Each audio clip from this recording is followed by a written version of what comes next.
All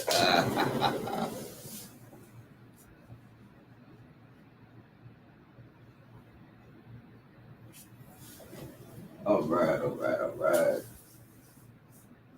Y'all bear with me figuring out this StreamYard thing, so trying to figure this all out. But anyway, how everybody doing? I see I got 4 people now viewing the live stream, so hey, that's a plus. What's up, Toglife? Hey, are you free right now to join in? Get on this here discussion.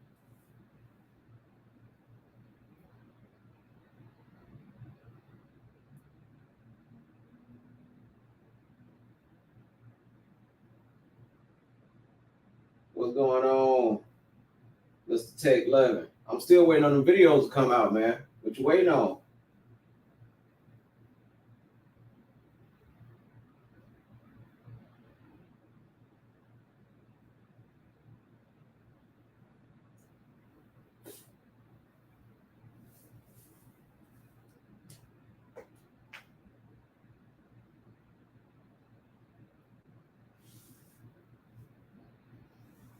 Okay. All right, bet.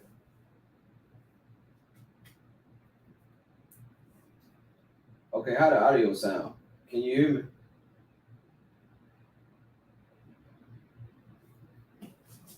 Let's see.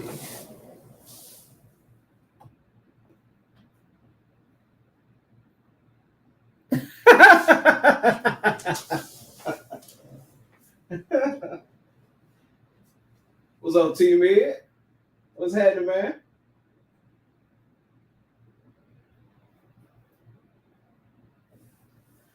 Let's see. Check out the audio, see how this sounds. So, yo, all right, it's on. But it is a lot of echo in here because I don't have any sound treatment. So, you know how they go. Let's see, it's muffled. Well, and let's see.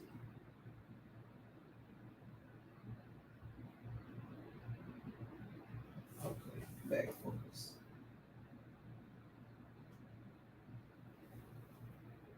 What about? I might have to go manual on the focus just to get it to stay where I need it to be because my computer is actually back here in the corner. So, you know, I'm checking here, but I'm also looking at the live stream on my tablet in front of me. You know, but let's see. Let's see if I can adjust this.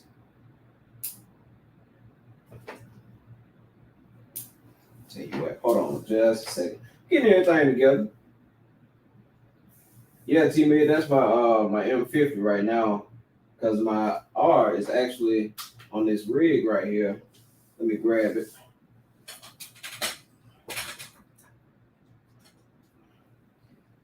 This is my R right now. It's on my cinema rig. So as I've been doing some video work, so you know, I had to build it out a little bit.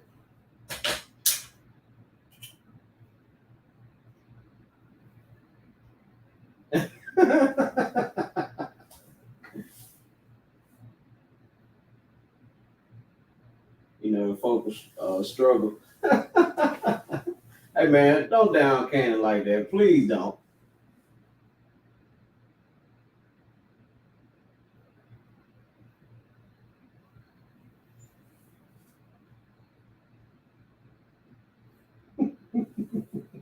I just got to get everything situated. Like I said, this is my first time going on this little live stream situation. I'm trying to figure everything out. I play with it a little bit, but you know, stuff is always different when you actually put it to use. So that's how they go. Now, mind you, now this is the M50, which is it is a good camera, but it is a bit older. So some of the focus in it is not as good as the R or some of the newer cameras that are out now. So, you know, that's something I'm dealing with. But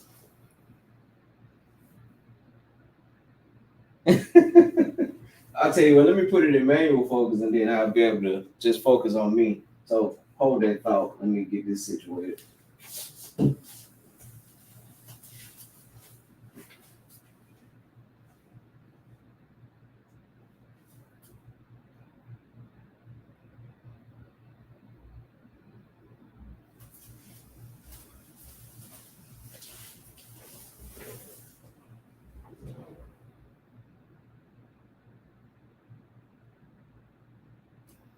Now,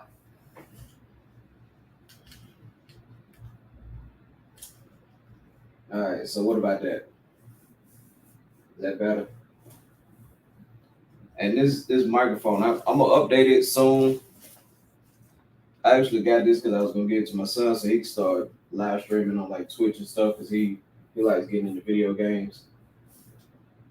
Appreciate it, man. That's my little charger station back there, and all over here in the corner, that's all my photo gear and stuff. A couple of gimbals and you know my cases that I carry my cameras and stuff in.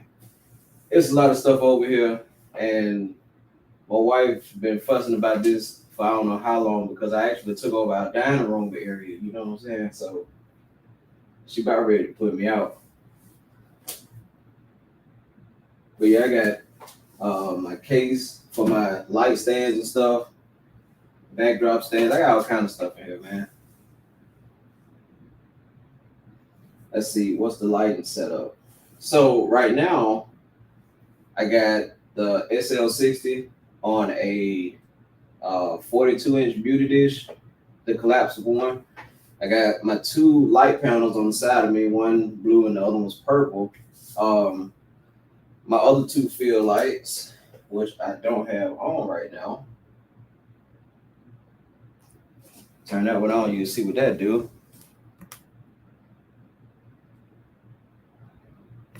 Turn that one off. Now you can kind of see how it is. Let's see. Do I have some models in Alabama? I can find you some. I don't have any on call right now, but I do know a few that are really, really good. So whenever you come in Birmingham, man, hit me up and let me know. We can set something up.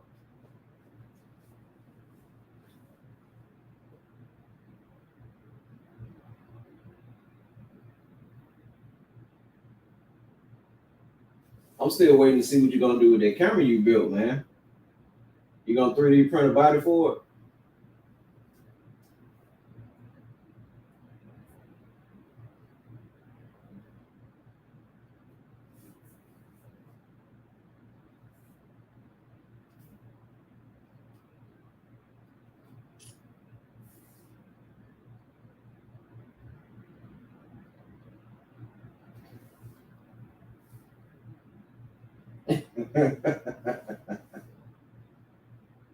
You need the best models. All right. Well, look, like I said, they're pretty good. I don't know about being the best, but they're pretty good. All right. That's all I'm gonna say about that one.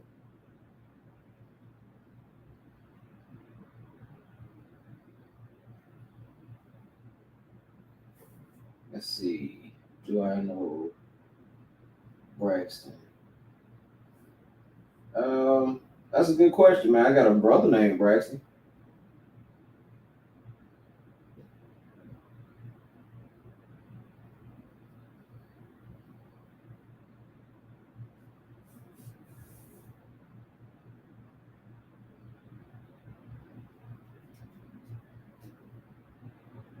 No, not that one. Is he from here? Okay. I don't think I ever heard of him. I had to check him out. Look, is he a photographer?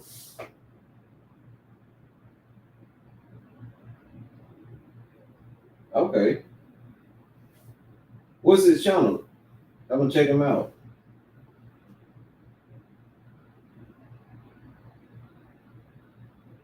That's a good idea, man. It's a real good idea. I said I wanted to work with a few creatives around the city to kind of, throw little challenges and stuff out. Kind of like what you and SJ did a while back. So I said I wanted to do some of that.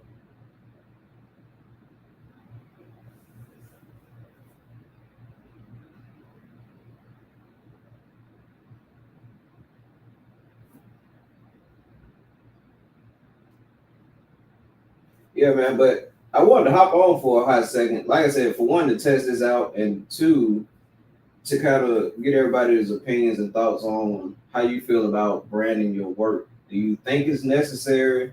Do you feel like it's something that should be done on a regular, or what are your opinions about it?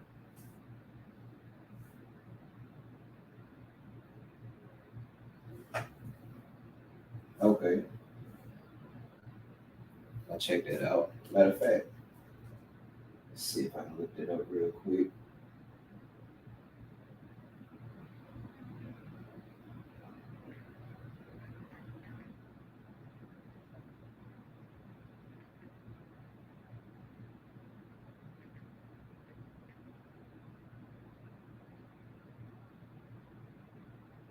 Okay.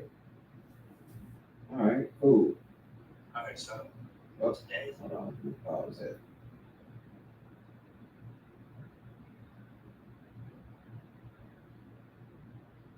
Oh yeah. So I'll definitely be checking him out, checking out his work.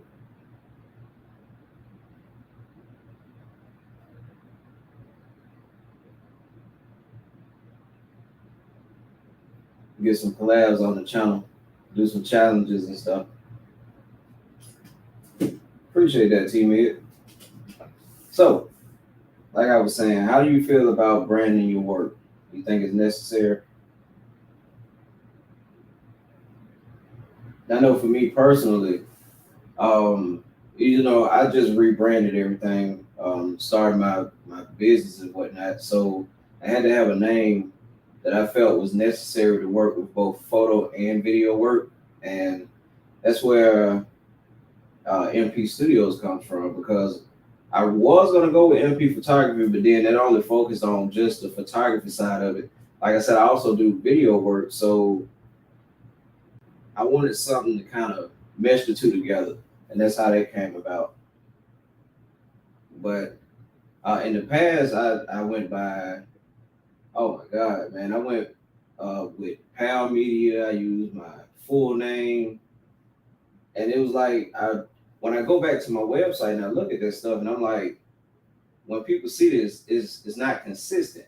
You know what I'm saying? So it's like, I went through, 3 or 4 different names before I finally landed on one specific name. And to me, I was wondering, like, because I also, when I look on Instagram, I see people that sometimes they'll brand their stuff and then sometimes they won't. So that put me in the mind frame of like, how important is branding your work? Let's see.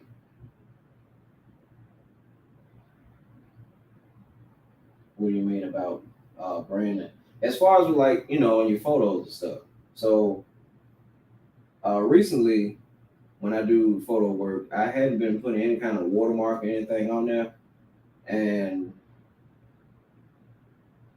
let's see, edge to stream. Hold on just a second. Let's see.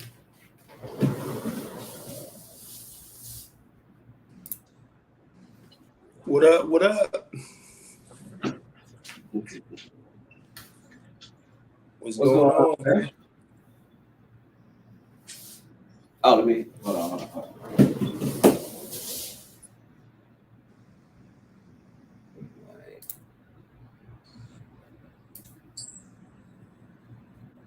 I'm out here looking rough, man. I need to cut my hair so don't nobody be judging me for it. I'm looking real crazy right now. Yo, this is actually my first time coming in off of the phone. Don't have any audio. No audio? Toglife. Huh. Let's see, audio. Man, yeah, it shows good on my end.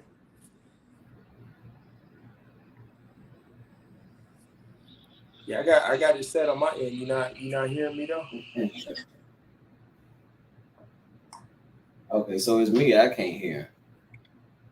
All right, so what's going on with my side of it? Let me check this out real quick. Everybody can hear you but me. What's going on? Let me go over to the computer and see what's up.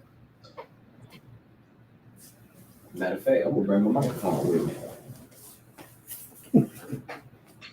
Hey man, don't judge me. I'm having some problems. Don't worry about it. It be like that, bro. It be like that. You gotta go through the pain like the rest of us, homie.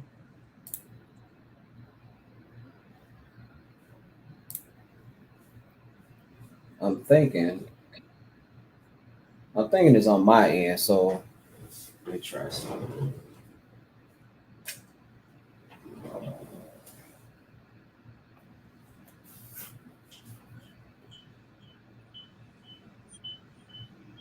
Trying to do it without echoing. Can you still hear me? Yep. Okay, I can hear you now. For whatever reason, it wouldn't let me hear you through my headphones, so I can hear you through the computer speakers now. Cool. Yeah, but what's going on, man? Man, it's Friday. Just trying to get it in, man. Wrap some stuff up for the week. I feel you. Yes, sir. That's my buddy. That's one of my partners, Toglife, man. He's supposed to start a YouTube channel, man. I tried to get him to start a video a while back, and he's just like, I don't know if it was him feeling like he wasn't ready. I told him he could use my stuff, man, but he hadn't got started yet. He wanted to do him a tech YouTube channel. You'll never be ready. You'll never be ready. You just got to jump into it, man, and make it happen. Right. That's what I was trying to explain to him, man. I'm still waiting on him though. Yeah. So how do you feel about branding a watermark in your work? Man, I don't see the point in watermarking, man. It's a topic that I think some people feel strong about it both ways. You know what I'm saying? I just don't. I get it from the branding perspective, so that people know that it's your image. But the problem with that is I think we all like to think that people know who we are. And, if we put our company logo on a picture, people going to see that logo and they're going to know who it is. And if they want to hire us, they're going to look us up. It doesn't work that way. Now, if you just put like, MP Studios, okay, yeah, people can Google that. But if you actually have branding, you got a logo of some sort, just slapping your logo on there, like nobody's going to know who that is. Like they can look at it and be like, oh, I see the logo, but it's not going to help them find you. More than likely, they're just going to go back to the person who posted the photo and say, who did that work? If they find it on the internet, like again, unless it's just text, people aren't going to be able to search a logo. So I think that watermarks just take away from images and they ruin the user experience, which to me, the user experience is more important. You want people to look at that image and connect to it, because then that's going to make them see themselves in that same image, and then that'll make them want to hire you. If there's all this other stuff that they're distracted by and they're looking at this and they're looking at that, then you didn't achieve the goal, in my opinion. So to me, it does more to take away from the image to add to it, and it certainly doesn't stop anybody from stealing your photos. It is so easy to get rid of a watermark that's a joke if anybody thinks that it's helping someone not steal their stuff. Like my audio clipping, man, I'm on my phone. And it's not even close to me, man. I got this thing sitting over here. Am I just talking that loud, or is it echoing? I don't know what I sound like because I can't hear myself. But yeah, it's breaking up just a little bit, but Yeah, that could be my crappy internet too, because my internet sucks. Let me see if I could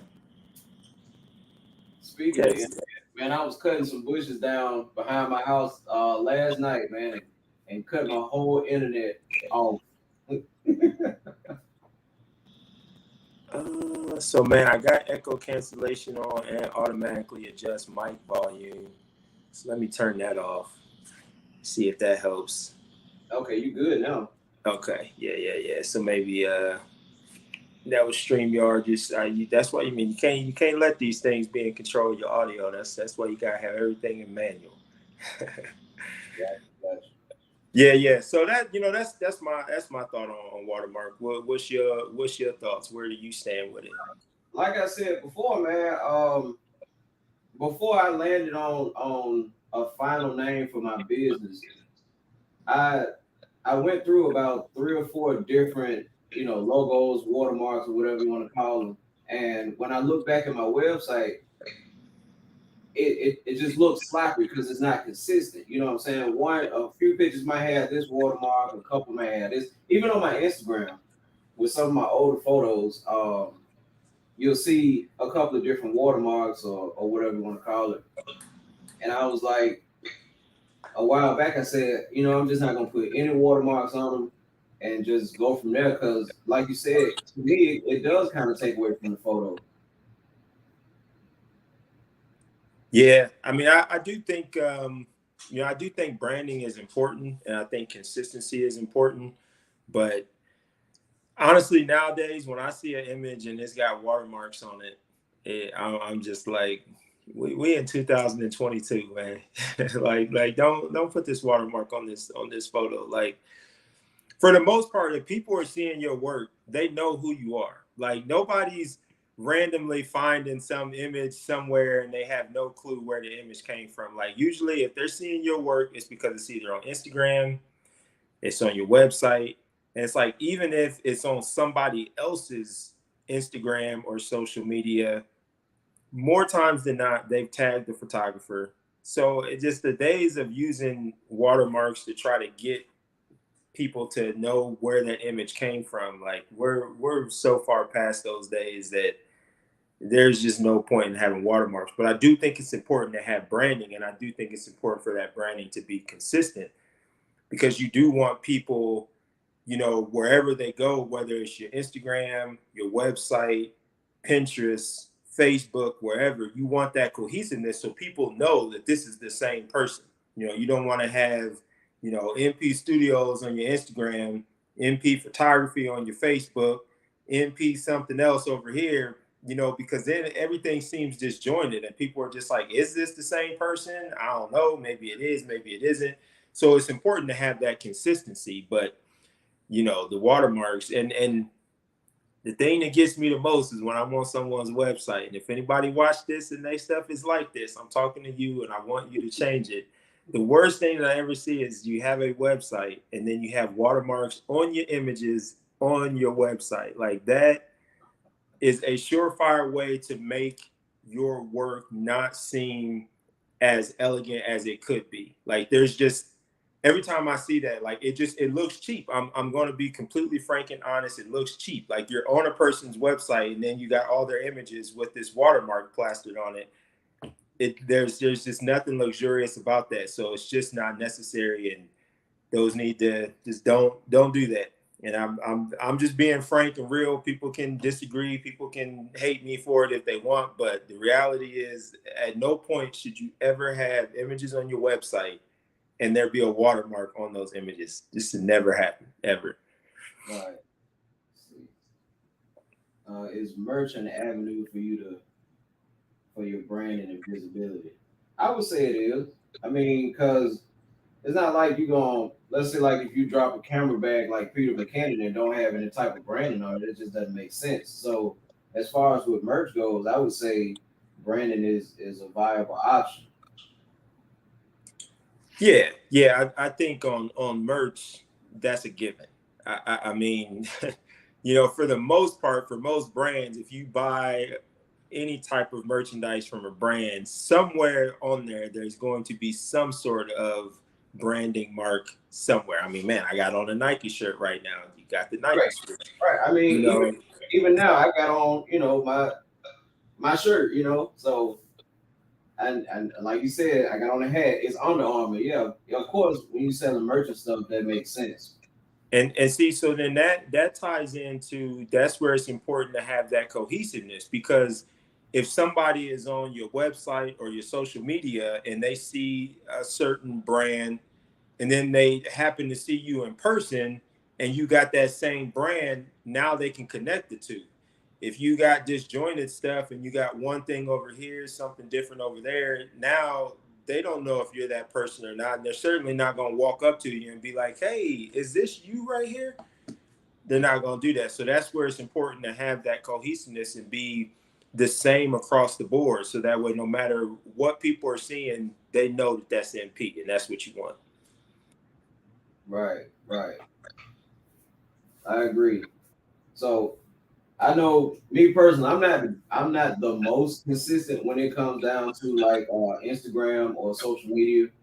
Uh, Even with YouTube, I mean, YouTube is a job within itself, and I didn't realize that before I actually got into YouTube. It's a lot of work. I mean, like I said, managing a family, a full-time job, and then trying to do this too, it can be a handful. So that's why now I'm glad that I got the live stream thing set up so I can jump on in between actual videos and just have conversations like this with creators. Yeah. So what's been the most challenging for you from a YouTube perspective? So mainly my YouTube is based around photography and video. So some client work, of course, I can't display that or have behind the scenes for it. And as well as photo shoots here now. I'm in Birmingham, so a lot of times people will inquire, they'll get your hopes up, and then the day before or even the day of, they'll cancel on you.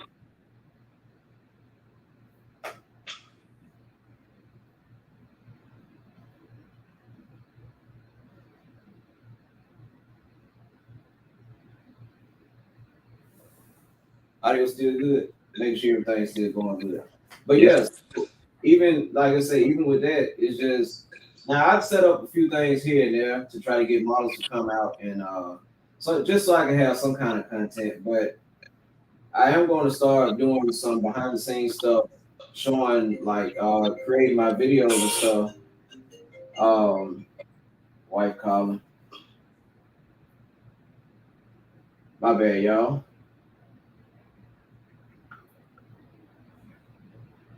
Go ahead and answer. Put her in on the stream, man. This live. This is how it go.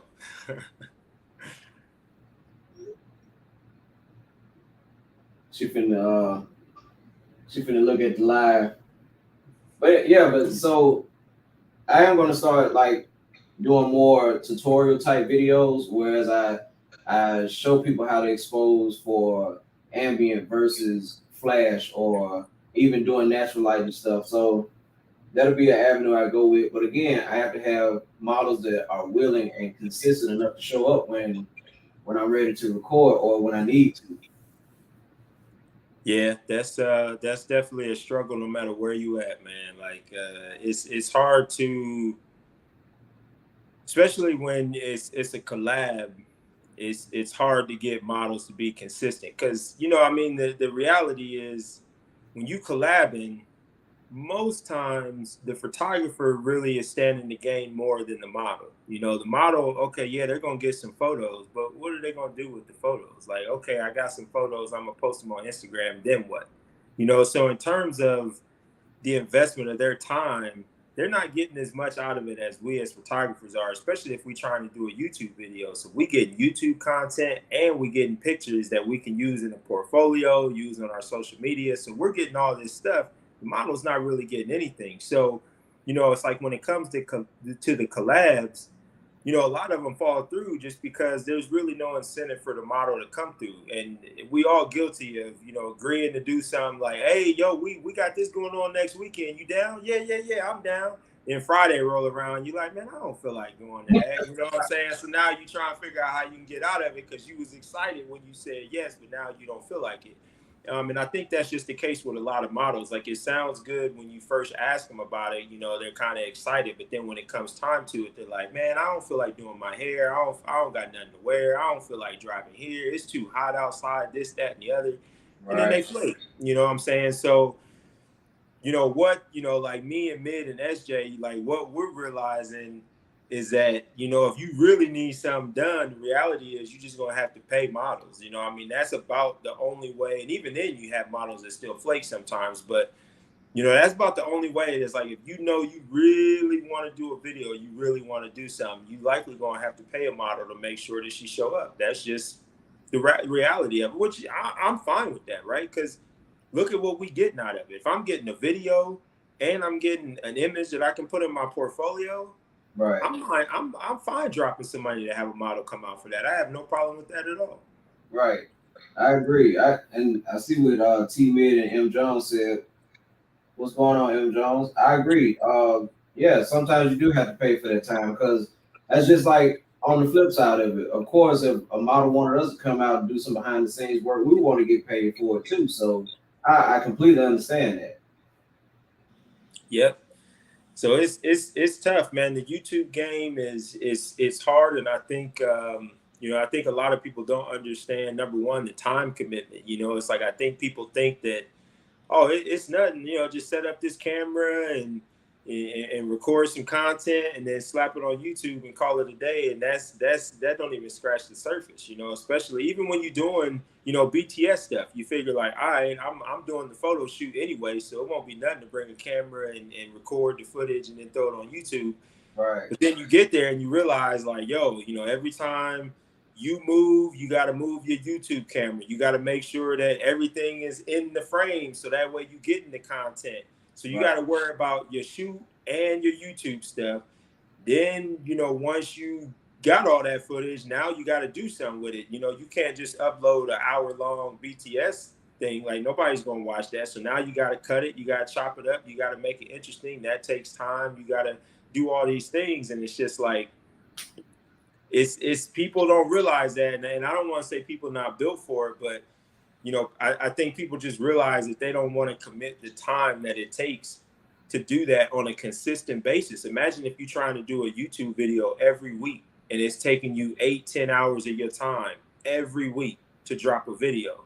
Some people gonna realize they don't want to commit 8-10 hours, 12 hours, a whole day just to doing a YouTube video, especially when you're not really making no money from it. And even when you monetize, you still ain't rolling in the dough. You know what I'm saying? Like, you know, you might get $100, couple $100 a month, but in the grand scheme of things, that's not a whole lot considering how much work you put in to doing those videos and making that money. So it's just it's a hard game out here. And I think people that when they get into it, they quickly realize, like, okay, this is a little bit more work than I thought. And I don't think I want to sacrifice my family time or, you know, my free time or, you know, whatever to be able to do YouTube stuff. Right. I agree, man. I agree.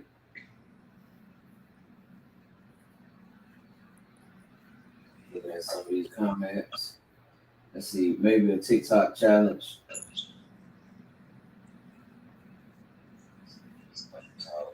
YouTube requires another commitment. Yeah. Yeah, Tech 11 says competition is fierce, and yeah, that's so true. It's like, you know, it's the barrier to create a YouTube channel is so low now that everybody can start a channel. You know what I'm saying? Especially nowadays with, you know, phones being as good as they are. Like, there was a point in time where to have good video, you had to invest in good camera quality. So like that barrier of entry to doing any video stuff was high because, you know, you needed equipment, you needed knowledge, all of this stuff. Nowadays, your phone is all you need. There's so many channels that they do all their videos on their phone or they use a GoPro. So now it's like you can make quality video with things you already have. So it's so easy to start a channel that everybody does it. And so now, you know, trying to first of all, trying to do something different is hard because there's so many people on YouTube that it's like anything you could think of, there's probably people that have already done it. So trying to bring something unique into the YouTube space is tough.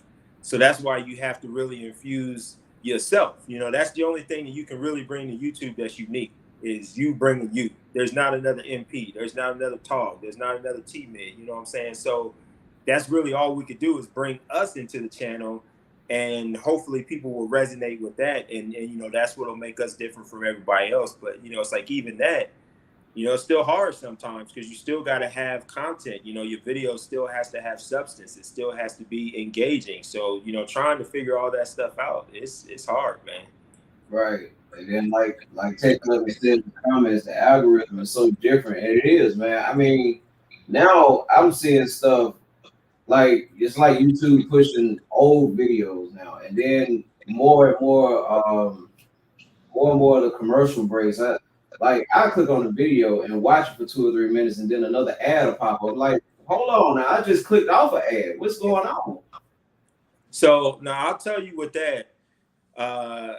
You know, people, once you monetize your channel, if your video is longer than 8 minutes, you can put in however many ads you want. And some content creators do put a lot of ads in because even those ads that you can skip, that still is revenue that we get as content creators.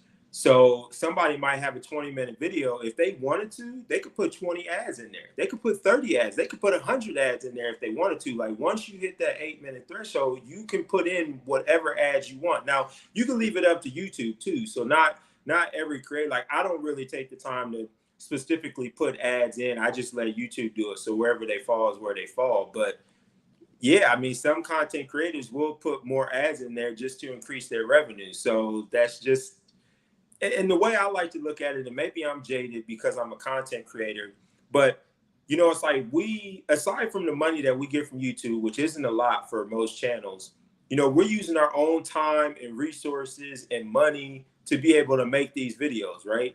So it's like, if somebody could just, okay, take 5 seconds to let a video play through and help us make a few pennies. To me, it's like, I think that's a fair trade-off. Like we're bringing you content that you're watching, that you're enjoying. You know, the least you could do is just let some ads go and you know, help us make a few pennies. I mean, I know nobody likes ads. I don't either. You know, I don't like them. You know, it's like if I'm on my Toglife channel, I don't have YouTube Premium on that one. So if I'm watching videos from that, I gotta watch the ads, and it is annoying sometimes. But you know, it's like, you know, just bear with the creator. They just trying to make their money. You know. Right. Now, don't get me wrong. Some ads, you know, I let them roll through because I might have a video playing while I'm cooking or doing something else, and you know, of course, those ads will roll through, which is fine because I'm really at that point I'm just listening to the content, you know, listening to learn something. But if I'm interested in the video and I want to see what's going on, like you know, behind the scenes photo shoots, and especially if I'm learning something that I didn't know before, I don't see no ad, man. That can be annoying. Yeah. Yeah, and I mean, you know, as content creators, we could definitely turn off the ads, you know, the mid video ads. But you know, that's a tough one, you know, because I mean, we do want to have the viewers have a good experience watching the videos, but we do want to make money off the videos as well. You know what I'm saying? So sometimes it's kind of a hard balance of, you know, do you have the ads? Do you not? It's Right. And I mean, YouTube is so heavy with the ads too. Like, no matter what, YouTube can put ads in if they want to. So I mean, I can have an hour-long video and say, you know, I don't want to have any ads. That don't mean that YouTube not gonna still put some there. YouTube can still do their thing and put them in regardless of what we say. Because at the end of the day, YouTube trying to make their money too. So it's kind of unavoidable at this point. YouTube is a little crazy with the ads now. Yeah. So yeah, I mean, and I get, you know, like with M. Jones, it takes away from the content. You want viewers to watch your content, not just listen and all that. That's true. But you know, that's the thing with YouTube. Like, YouTube gives you the option, you know, if you really don't like ads, you can have YouTube Premium and you won't see any ads. You know what I'm saying? So there's options out there for people who really hate ads. Because like I said, no matter what, YouTube can put ads in regardless. Like I could even have a video that's not monetized, And YouTube will still put ads in there if the video is long enough and if it's getting enough engagement. Like YouTube will still put ads even if I don't have that video monetized. So there's, in a lot of ways, there's no way around ads in videos. Like that's just a YouTube thing, and that's just what they're going to do. So it's like, if viewers really don't like that, then, you know, spring the $10-12 a month and get the YouTube premium, and then you won't see any ads. That's the, you know, that's the option. Right. Let's see. T-Med said, what's the goal for my channel? T-Med, to be honest with you, man, when I first got into making videos for YouTube, man, I looked at, of course, this was years ago when I wanted to first start a channel before I became a photographer or whatever. I was like, man, I want to get on YouTube to create content to be like these people that I'm seeing that's getting all this gear and this money and this, that, and third. I'm like, over the years, I kind of got away from that. But even when I started this channel, I was like, well, it'd be cool to get noticed to help me out with as far as with my brand or, you know, getting business with photography and things like that, as well as getting free gear. That was one of the things that started me out. But slowly over time, I realized that, you know, before I even get to that point, it's going to take some work. So I kind of got away from that as well. And now it's like, I was talking to another friend of mine. We wanted to come up with something that we could do to kind of help people learn more about photography and videography, like balancing your ambient with your flash, or setting up a scene when you're doing video work and creating a lighting situation to complement that scene. So now it's more on trying to help people learn than the other stuff that I mentioned before. So that's why I took a step back for a little while when I was doing some work, and I was like, okay, what do I want to do now? Because all that stuff, if it comes, it comes. If it don't, then oh well, I had fun doing it. So now I'm at a point where it's like I'm trying to figure out a way to come up with something to teach people, like my friend here, Tech Loving. You know, that's a close friend of mine, and he wanted to learn at one point he wanted to learn photography. So we went out one day with his niece and we shot a couple of shots, and I tried to teach him about composition and lighting. So if I can use my channel to do that, then I'm good with that. Yeah, I think that's important, man. Like I think the people who start a channel with the sole intention of either making money or getting free stuff, those are the ones that never make it, because it takes you a long time. Like it is a grind to get to the point of making solid money or getting solid products. Like, you know, it doesn't take much to get, like, you know, some of the stuff that we've gotten for free, lights and, you know, random things. And it's like, okay, yeah, it's cool to get that. But like to get to a point where, you know, you're getting lenses, you're getting cameras, you're getting, you know, access to stuff that hasn't been released yet, and you get to, you know, make content with it and drop it on release day. It takes years and a lot of work to get to that point, you know. So if that's your sole motivation, your sole driver, 99.9% of people will never get there, because there's so much that you have to invest into your YouTube channel to get to that point, that you'll get burned out long before you ever get to the point of getting those things.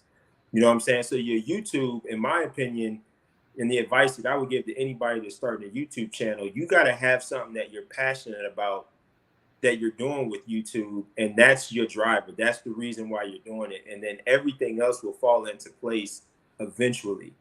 You know, so it's like, you want to do YouTube because you want to help people.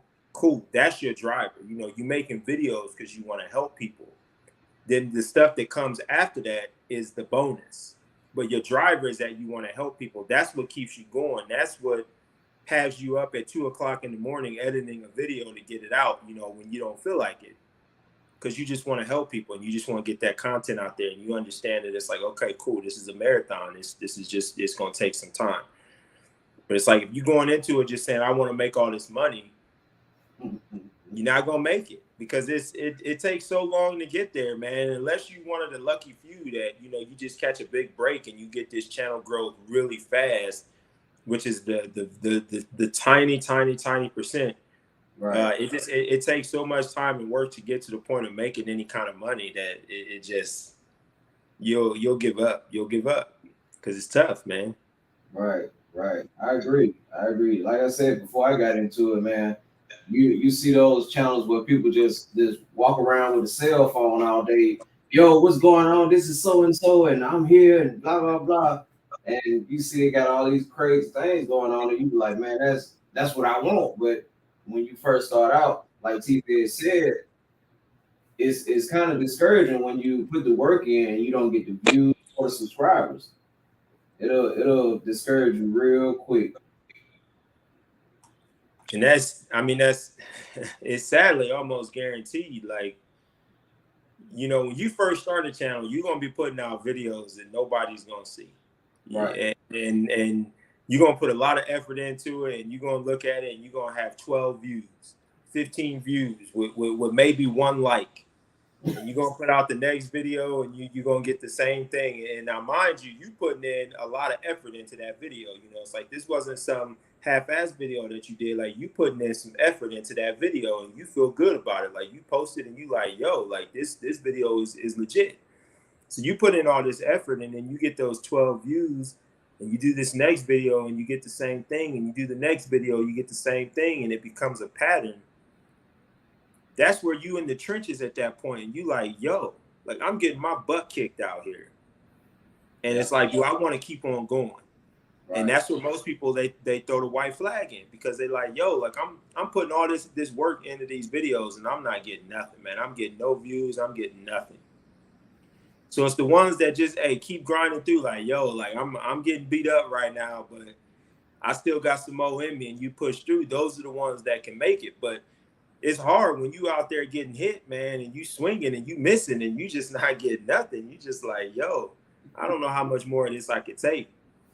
And I mean, that sounds like crazy, but that's really what YouTube is, though. Like, it's just, there's a lot of stuff you put out. And then, I mean, you might even look at other videos and be like, yo, my video is way better than that video. My production is way better than that video. My stage presence is way better than that video. Like, how they getting all these likes? How they getting all these views? Can't even worry about that either, man, because, you know, when you start looking at what someone else's channel is doing, it's like, you don't know what they got going on. They might have somebody pushing them. They might be paying for views. I mean, you never really know, you know, what's going on behind the scenes. So you got to just focus on your own stuff and just keep moving. But yeah, I mean, it's hard. So, I mean, what would you say right now with where you sit? What would you say your goal is in terms of, you know, videos that you want to put out? You know, you want to try to put out one a week, one a month. You know, like, what's your goal right now in your head? Honestly, man, at first I thought I was gonna be able to put out a video a week. You know, I didn't think that was gonna be hard to do at all, but I was wrong about that. So now I'd be good or happy to do at least a video every 2 weeks. Like I said, now that I got this live stream set up, I could hop on real quick and talk about a few things that I'm passionate about. You know, that can be content for somebody to check out in between actual videos. So that's something now that I can start incorporating into the channel. Yeah. Do you know how to pin comments? If you know how to pin comments, pin that comment that M Jones just put, because I wanna touch on that and open up a bigger discussion on that. Oh yes, I forgot you away from your computer. You might have to adjust your setup there. I know, man. Yeah, you gonna have to adjust that. But so no, wrong, not that one. The one and it might not be up. You might not see it yet. The one where he's talking about his next one. The one after T Mid said he figured out the algorithm a few times recently, because, you know, T Mid is he doing his thing in the YouTube space right now. He is, man. He is. He really is. I give him kudos for that one. So I wanted to touch on this because I think there's two ways that this is looked at. One way from a viewer perspective and another way from a creator perspective. Now, from a viewer perspective, I agree 100%. Like, you would rather see a channel have 10 videos that's worth watching versus that quantity. From a creative perspective, that doesn't really work, because unless you have a big audience. So now, I don't know if any of you guys follow Sean Tucker. A lot of you guys probably don't follow Sean Tucker because he's more of a philosophical photographer. He doesn't really post too much in terms of like actual photographer. But Sean Tucker, when he started his channel, his goal was to basically do like one video a month, essentially. And he wanted that one video to be a very well put together video, something that was, you know, it had a lot of substance, a lot of content, and it made you think as a photographer. So his videos are really good, and his videos perform really well with him only putting out that one video a month.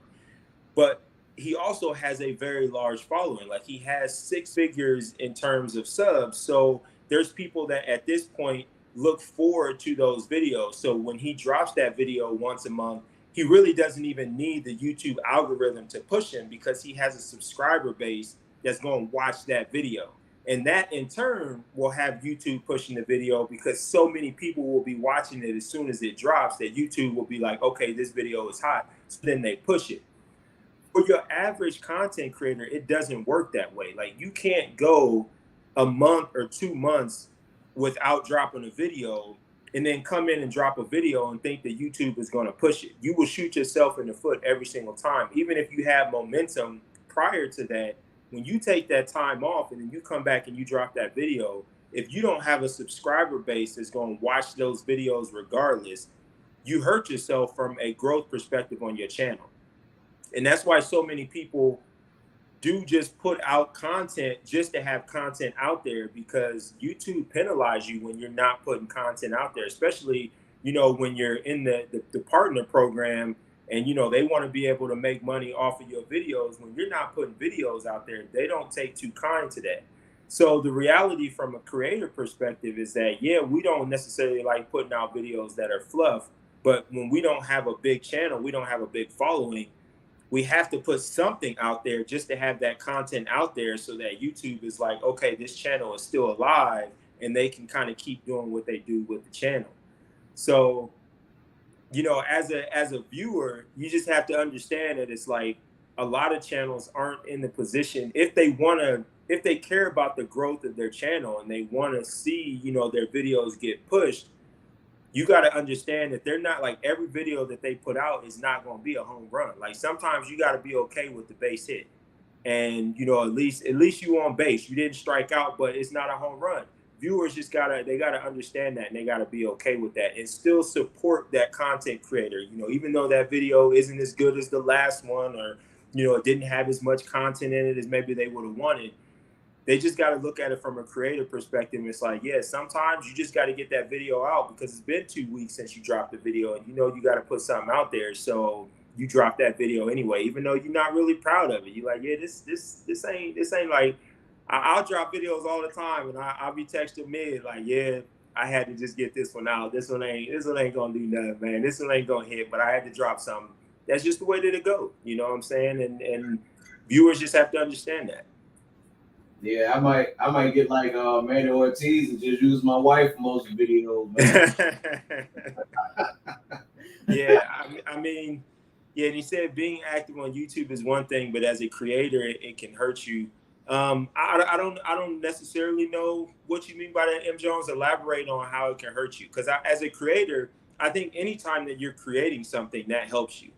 You know, I think the biggest mistake that people make is thinking that something has to be perfect for them to put it out. You know, like, oh, it's like, in order for me to put this video out, it's got to be perfect. And I think that hurts you more than it'll ever help you. It's like, as a creator, repetition is probably the best thing that you could have going for you. It's just doing it. You know, even if you're not knocking it out the park every time, you're doing it. Right. So. Right.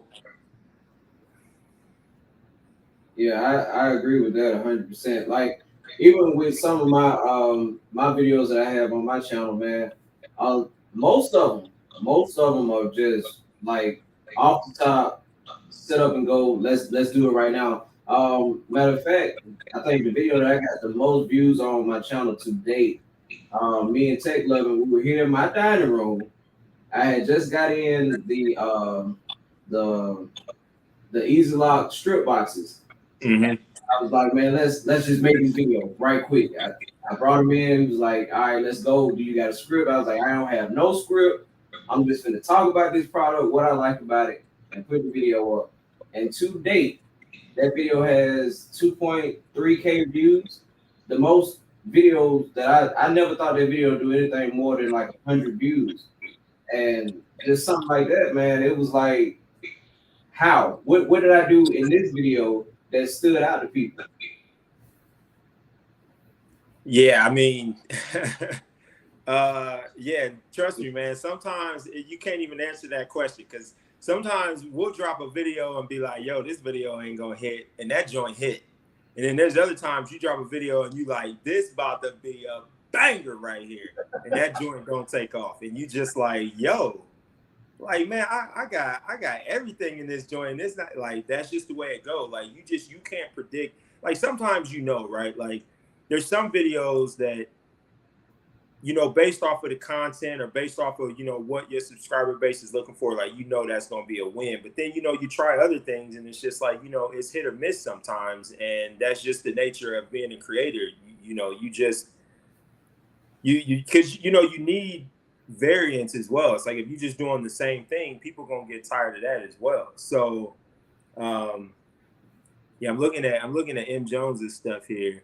You create for reach, following, repeating base hits doesn't get you longevity. That's what causes roadblocks. Honestly, I don't know that I disagree, or I don't know that I agree with that. I think I pretty adamantly disagree with that actually.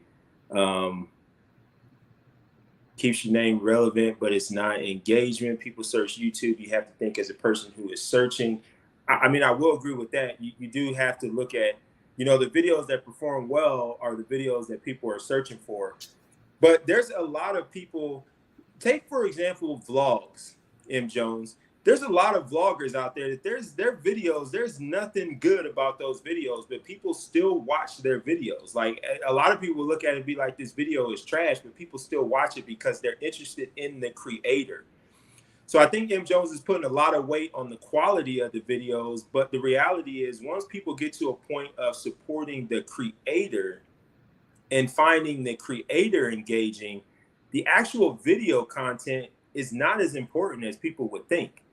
There will be people out there that they're just like, yo, I really like this dude's personality. I really like the way this girl thinks. I really like this about the person. They will watch your videos. And if you just have a little push, like even if it's from your subscriber base, if you just got people watching your video, that will be enough to get YouTube to then push that video, which will get you more views, and it'll keep getting pushed and pushed again. Now, from an analytical perspective, yeah, you might have, a huge jump in the beginning and then it tanks, which is what you don't want. You kind of want a huge spike in the beginning and then, you just kind of want like solid growth, in that longevity. But, to think that every video has to be a production, I think that's a terrible way to think as a creator. And that's how you get burnt out, because you're not going to get that. Like, unless it's your full-time job, like unless YouTube is how you pay your bills and you can spend 8, 10, 12 hours per day doing videos, you're not going to make videos that are this huge production every single time. You're just not. There's Sean Tucker that I was telling you about. Most of his videos, he's literally just sitting on his couch talking. That's it. And people still supported that. Like, people still watch that video. And I'm sure, like, in the beginning, he didn't just come out the gate having 100,000 subs. So there were people that resonated with this man just sitting in front of the camera, just talking. There's in a lot of ways, you would be like, there's nothing interesting about that. Like somebody just sitting on their couch talking. Right. But from a production perspective, there's nothing interesting about that. But people like him. They like the way that he thinks. They like his mindset. They like the way that he talks about things and has them look at things differently. That's what's intriguing. So the person behind the camera is infinitely more important than anything in the video. And you can find this in a lot of channels. There's a lot of channels that the video itself, there's nothing that you could even say is interesting about the video, but the person. So if you want longevity, you have to bring yourself into it. That's what gets you longevity. There's nothing else in the video that's going to give you longevity. It's you as the creator, you as a person. That's what gets you longevity. Yeah.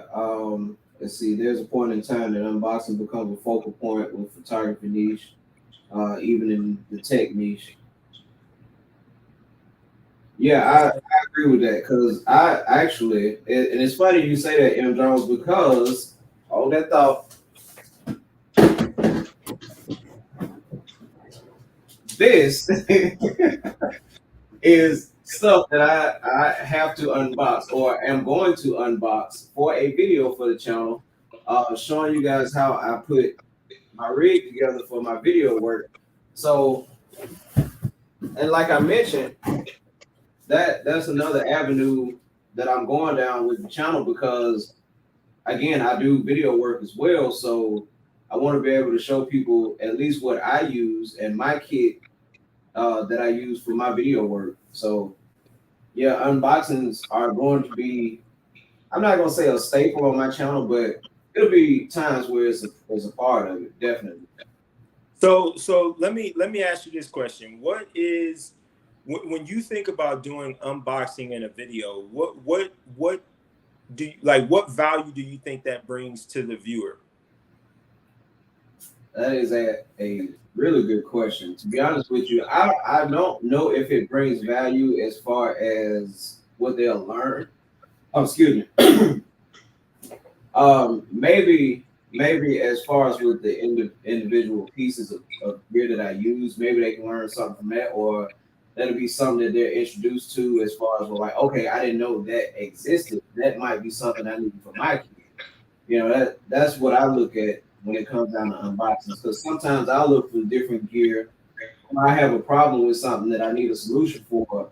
So I go on YouTube and try to search for it, or Amazon for that matter, and try to search to see if something exists for that problem.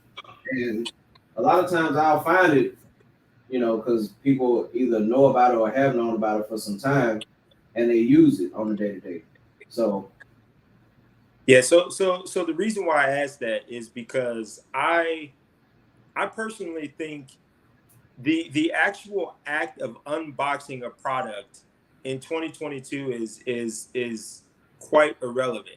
And even in like what you're saying, people care about the product. Most people don't care about what comes in the box. They don't care what the packaging is like. You know, it's like if you're looking to get a new MacBook, you don't really care what's in the box. You don't really care to see somebody open it up. Now, I'm not saying that nobody does. There are some people that they enjoy boxing and packaging and the art of, you know, what a company does. But if I'm looking to get a new MacBook, I want to know how the MacBook functions. I want to know, you know, what the screen resolution is like. What has been your experience with the MacBook? That's what I care about. I don't really care about the actual box itself and what's in it. Oh, there's a manual. There's this. Here's the power cord. Here's the. Nobody cares about that. Like, that is just making your video longer than it needs to be, and you'll potentially, more than likely, people are just going to skip past that. That's what will end up happening. They'll just skip past it because nobody really cares about that. You know what I'm saying? So I think, I think unboxing, like the actual act of unboxing, can be in a video, but I feel like it needs to be very quick. Like, yeah, here's what, like, you don't got to make a whole production out of, you know, the actual box itself. Like, people like, okay, cool, it's a box, the stuff is in it, cool. Now get to like the actual product now. Like, let's talk about the product. You know what I'm saying? So to me, it's like, okay, cool. You take a minute, you know, to say, here's the stuff that's in the box, cool. But I've seen videos where they'll spend 5, 6, 7, 8 minutes, like literally going through the whole thing. And I'm just like, yo, it's a box. There's going to be a product in there, and we want to know about the product. That's probably why we're here. Like, we're not here to literally just see how to open the box and what kind of stuff is in there. So, you know, you gotta think that it's like people's attention span is really, really, really, really low these days. So, you know, the more you can just get to the content, the better. Especially when you're looking at YouTube growth. And I keep talking about that because I think anybody that has a YouTube channel, you do want YouTube growth. Like that's regardless of what you may say verbally. Like no one starts a channel and they're like, I hope I get no subscribers at all, and I hope no one watches my videos ever. It's like, no, you do want growth. And the one thing that can hurt you the most is viewer retention. If people are clicking your video but they're not sticking around, YouTube says that video clearly isn't good and they're not going to push it to people. And that's why things like unboxing, where you're spending a lot of time unboxing, it hurts you because people aren't going to watch 5 minutes of that. They're either going to click off your video and go to the next one, or they're going to skip past it. And all of those things, like YouTube knows all of that stuff, and none of that is good. So, you really have to look at things from a viewer perspective and say, okay, if I was viewing this and I found this because I wanted to know about the product, how, like the same way that you don't like watching the ads and people don't like watching ads, it's the same mental thing with someone wasting time on something you don't care about. It might as well be an ad. You're like, I don't care about, like, I don't want to watch this. Like, I just want to see what I want to see. So, from a retention perspective, like, you got to be as concise as possible. So it's like, yeah, if you want to open the box and that's your thing, cool. Make it quick though. You know what I'm saying? Make it 30 seconds, 45 seconds. Like, it doesn't take much to open it up. Here's what's in it. Here's the box. Let's move on. Right. Yeah, I understand. So let's see, I think T-Mid was trying to get in. Yeah. Get in on this conversation. Where you at, T-Mid? You in yet? I don't see him yet.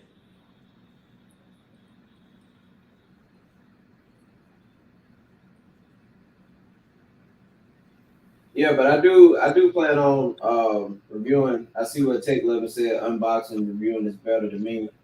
And again, that's what me and him talked about with his channel. He wanted to do like tech reviews and tips and tricks on his channel, where he kind of showed different things you could do with iPhones and Apple devices and things of that nature.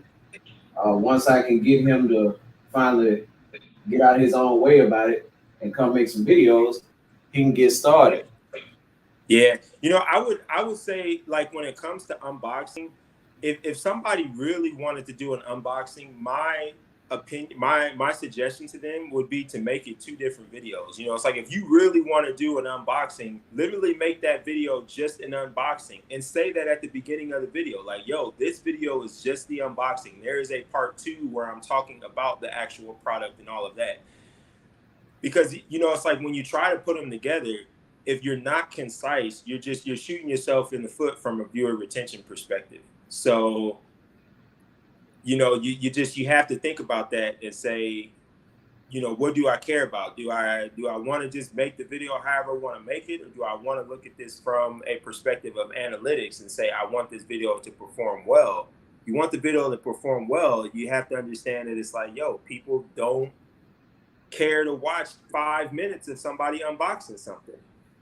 Right. That's just the reality of it. I mean, you just that can't be argued with. Like, people aren't going to care about the packaging, unless that's something that somebody really wants to know. Like, I wonder, like, is this product have robust packaging? Because my UPS driver sucks and he's disrespectful to my packages, so I need to know that this thing is packed well. Those are really the only people that truly care about, what's in the box. Most people, they're just like, nah, man. Like, I just want to know about the product. What up, Mr. Z9? Hey, listen, that's a good point right there, because I do that same exact thing, man. I stretch my content to the full list. So doing it like that helps you get more content also. Yeah, and you talking about like splitting it up. Yeah. And I think that's important, because if I click on a video and I know that that's just you unpackaging it, here's the reality. I probably will watch the video, because I'm like, all right, this all the video is. Now I'm curious, you know what I'm saying? Like, let me watch it. But if I clicked your video because I thought you were going to talk about the product, and you're spending 5 minutes doing the unboxing, and I'm looking at the video and the video is only 7 minutes, So it's like, oh, so I'm about to get 2 minutes of the actual product and 5 minutes that you show me what's in the box. I'm clicking off that video and I'm going to the next one. Because when it comes to most unboxings, you're going to be able to find 20 videos on the same thing. If it's a new product that just came out, every new product that drops in the photography world, if it's anything significant, there's going to be 100 videos on it. So if your video got 5 minutes of unboxing and 2 minutes of content, people clicking off that video, they're going to the next. And that's going to hurt you on the algorithm perspective, you know. But if you break it up so people know, like, oh, this is an unboxing only video. And I think I've seen a couple videos like that of yours, Mid, where you had, especially like in your earlier YouTube days, you've done that where, you know, it was like, this is just me unboxing this, showing you what's in it. I got another video coming where I'm going through everything else. Cool. Yeah. It's like, cool, you know that up front, like, you know what you're getting into. So if you want to watch that video, cool. If not, cool too. You know, it's like, you know what you're getting. So, yeah. That's true. So that content quality over quantity. Yeah, you know, it's a fine line, because you definitely have to find that point of intersection between where it's like, okay, where is this good enough? Because, you know, you try to take it to the next level, man, you'll never put that video out. Whereas I know some people like that who won't put a video out because they like, it's not just where I wanted it. I need to do some more. You know what I mean? And a lot of us are limited to production resources, you know? Yep. Yeah, it's hard to even know, you know, it's like quality is such a relative and subjective thing. You know what I'm saying? Yeah. Like I could drop a video and I can be like, this is top notch on quality, and the person that's viewing it could be like, yo, this is trash. You know, so it really is, from a viewer perspective, it's unattainable anyway, because I'm not going to be able to put out a video that's going to hit for every single person that watches that video. I mean, you can see that in our comments. We'll get comments. You can have, 10 comments, people like, great video. And then you got a couple comments from somebody like, yo, it was cool, but I didn't appreciate that clickbait, and you like, yo, like, I didn't even know, I didn't even know that anybody would even look at my video like that. You know what I'm saying? So it's like, you can never please them all. So yeah, you just gotta try to find that balance, man. I like that shot right there. So I was like, he's taking shots at me, man. Hey, I'm on it today, man. It's Friday, I'm on it today. I'm like, I don't even care, man. I want all the smoke today. Listen, I don't even care. I'm pretty transparent in my videos, I didn't think I was any clickbait. So what Toglife talking about is, so of course Nikon sent me this camera, and I put that on the title, and somebody told me that it was clickbait. I was like, what?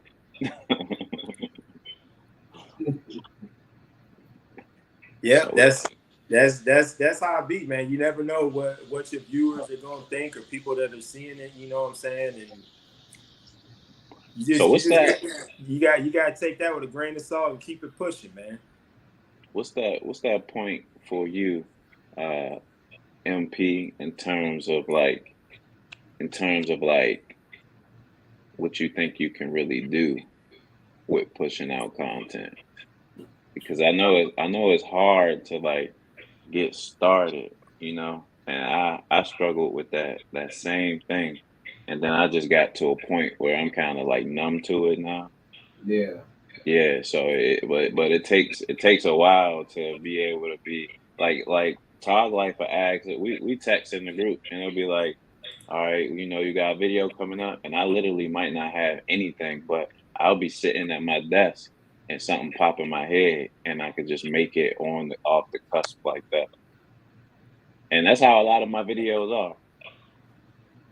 Right. So, for me right now, I hadn't been getting booked for any type of photography work. Why? I don't know. Maybe it's too hot. People don't want to go outside. But like I said, Toglife a minute ago, I might just start just doing like Manny Ortiz and using my wife. I know she might get tired of me, but I mean, I'll take out to dinner or something. I'll make it up to her. That way I can have something where it can be informative, and hopefully it'll get the retention that I need for people to want to subscribe to the channel, you know, to check out my content. So it'll start off a few videos here and there, maybe 5-6 minutes or so, just explaining, you know, with using flash with natural light or something like that. But or I might just have to pay models, like you guys suggested. So my models, man, are like, well, so I guess we did. So from my perspective, I don't market myself for photography at all, like in terms of a business perspective. So you probably will never see me say like I have a special going on or anything like that. Like all of my models are like strictly for YouTube content. So what I normally try to do is at first, if you go back far in my channel, you will see I will have one video, and in that one video, I have three outfits. And then I realized how people was watching it, and I said, you know what? Why am I putting three outfits in one video? I could make one outfit, one video, and then I got two more outfits for videos down the line. So that's why I have videos that, like, when I do a live stream, it was from months ago, but I just put the video out because I started figuring out how to make like other types of content around the BTS. That makes sense. That might be something I look into as well. Outfit changes, turn those into different videos. Yeah, But because I don't know if I seen. I watched the last one. I think she only had like one outfit, but I'd be like, man, bring three outfits. We're gonna shoot all of them, and I'm just gonna drop this one video. And then you start building up a archive. That way you could just go to your hard drive, like, all right, what I want to put out. You know what I mean? right. I agree. Yeah, that last video, that was something that we did last minute. I just hit her up, said, hey, are you free on whatever day? And let's make a video, get some photos or whatever the case may be. So that's how that one went. I wanted to backtrack a little bit in the comments. Tech Lovin said, are collabs more of a marketing strategy or just a cool, or what is it, than just cool people helping each other out? I don't have my glasses on. Y'all have to bear with me. Man, it's both. It's both. You know, sometimes, you know, you do collabs, you know, just because you want to just, you know, kick it with people and have a good time. But, you know, you also do collabs because there's something in it for you. Like and I think that's okay. Like, you know, it's like when you say it out loud, like it maybe it doesn't sound great, but it's like when you do a collab, you're doing a collab because there's something that you are getting out of it. If you're not getting anything out of it, it's not a collaboration. Like the whole definition of collaboration is that people are coming together with a mutual interest and they both benefit from whatever it is that's going on. So yeah, sometimes you do a collab because it's like this person seems cool, but sometimes you might be like, yo, let me see if I can get this person on my channel because they have a big following. So if I can get them on my channel, that's going to help get some visibility to my channel. Yeah, sometimes like that's your goal. Like your goal is to try to increase your visibility. So you try to collab with someone that can help you. Yeah. Now that person, they might be doing it because they want to help you, and that's what they're getting out of it. Like it's not helping their channel at all. Like they already have a big channel, so the thing that they're getting from it is feeling good knowing that they're helping a smaller channel. That's just the nature of collabs. You know, it's like when we have a model come out to do a shoot, yeah, the model might be cool, but we're doing the collab because we want something out of it. You know what I'm saying? And then you hope that, okay, I do this collab with somebody. You hope that you develop a relationship with that person and y'all continue to be cool and, you know, you do more stuff, but then, you know, maybe you build a friendship as well. But a lot of times when you're going into a collab, you're going into it because you want something. And I think that's okay. That's true. That's true. Right. And you know, getting those people, you know, like to collab, like in terms of like other channels and things like that. You know, there has to be like some sense of being genuine there, you know, Right. And on the other hand, like your content have to be good as well, because it doesn't mean, first of all, that person probably gonna look at the content like, but then secondly, his following is going to make the last decision like, oh yeah, okay, nah, I'm not about to do this one, you know. Yep. So you gotta make sure your stuff A1 too. Like when I first started mine, I wasn't a photographer. I was just putting stuff together. I was just like, I'm gonna make a video regardless. So my videos was rough in the beginning. Photos were mediocre, if that. But I kept it real up front. You know what I mean? So you literally see my growth through YouTube. You know what I mean? Now let me tell you something that's crazy about that. And me and Mid, like we talk every day. Like me and Mid, we type. I remember when I first stumbled across Mid's channel, and I found his channel. I actually found his channel the same way I found your channel, MP. When I'm watching YouTube, I usually search something like, I'll search like portrait photography, off-camera flash, natural light photography, something like that. And then I look at content that's being created that day or that week, because YouTube never pushes like the new stuff. They always push the big channels, and they'll push a video that's 4 years old, but won't push a video that just dropped today. So I use the search filters so that way I can see like content that was done that day. And I remember I stumbled across Mid's channel, and I mean, this had been like 3 years ago at this point. I mean, it was a while ago at this point. And I remember I watched this video, and I was just like, I can't remember what I remember it was an outdoor photo shoot. I think he was using a beauty dish, and he had it super far away. And I'm like, this dude don't even know how to use a beauty dish. Like, he got that thing too far away, and then, like, the lighting wasn't great. And I was just like, man, this is crazy. So I watched the video, but then I was like, this dude, whatever. And then I think the next video that I saw of his, and I came across it the same way. In that video, he said what he just said. You know what I'm saying? He was like, yo, you know what I'm saying? I'm not pretending to be, because I think he was responding to somebody else saying something about him not using the beauty dish right or something. And, he basically was like, yo, like, I'm not pretending to be like some top-notch photographer like this. I'm just out here doing my thing. I'm doing what I can do, what I want to do, and that's that.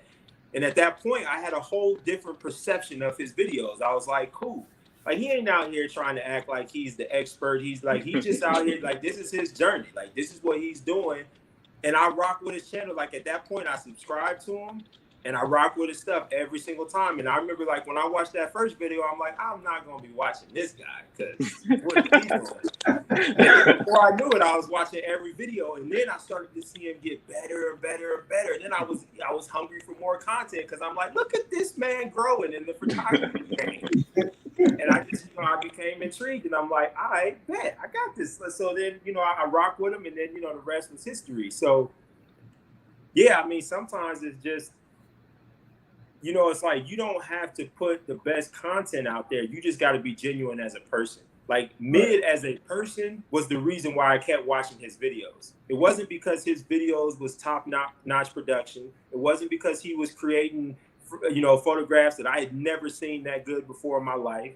Like, him as a person is what kept me watching his videos. You know what I'm saying? And that's why I push so much that's more important than the actual content. Like, people get so hung up on, you got to have this amazing content, or your production's got to be good, or your videos got to have B-roll and fancy cinema, like all this stuff. And it's like, it doesn't.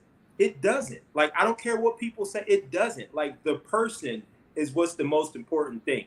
It's like, if you can be genuine as a person, in 2022 especially, that will make you stand out anyway. Because imagine how many videos you watch where everybody's just so over the top, and oh, if Peter McKinnon is doing it, then I gotta come in, what's up everybody, nah, it's like that doesn't work. Like, everybody knows that's gimmicky, but like, when you come in and you just yourself, that right there makes you different than most of the people out there. And that's going to have people more engaged in your videos than any of the other stuff that you could do.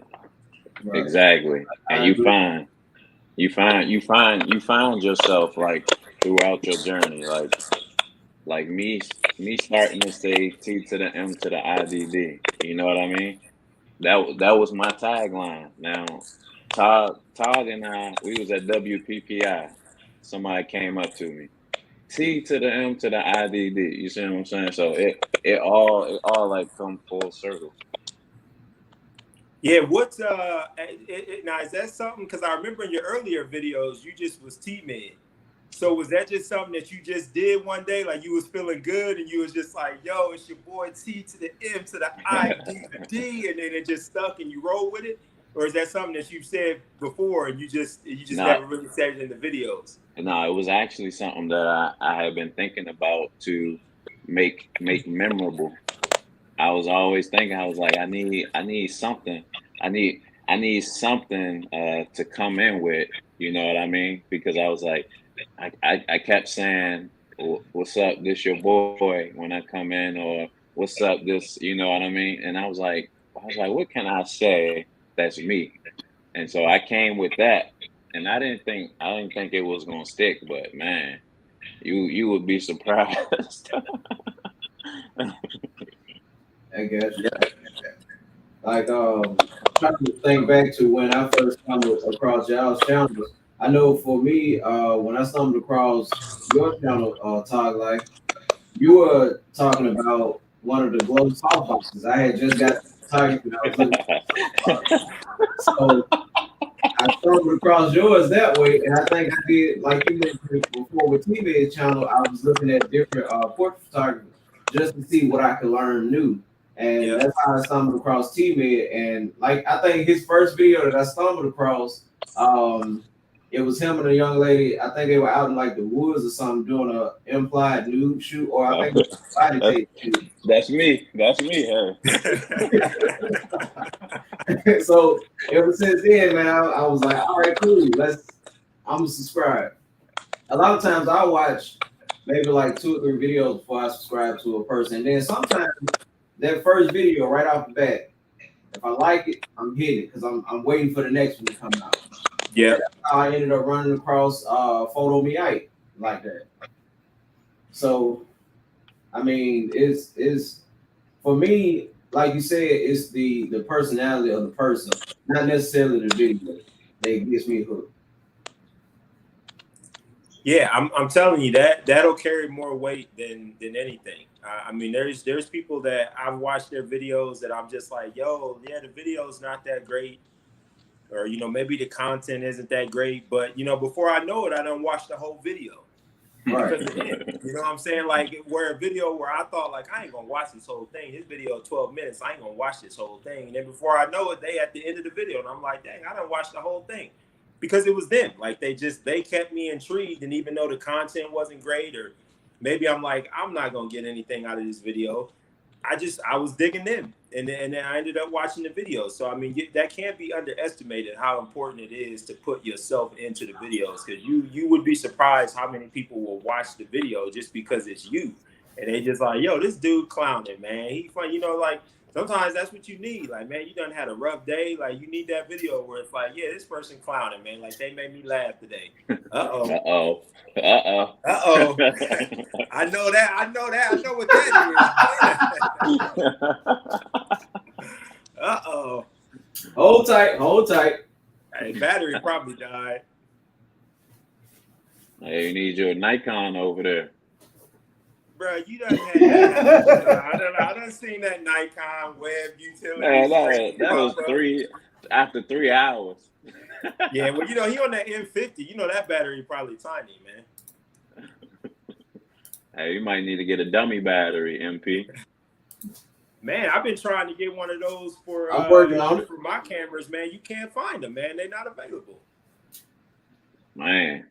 And then the third party ones, the third party, man, there's too many reviews where people were saying like, yeah, that they didn't work good with my camera, so I don't want no third party joint.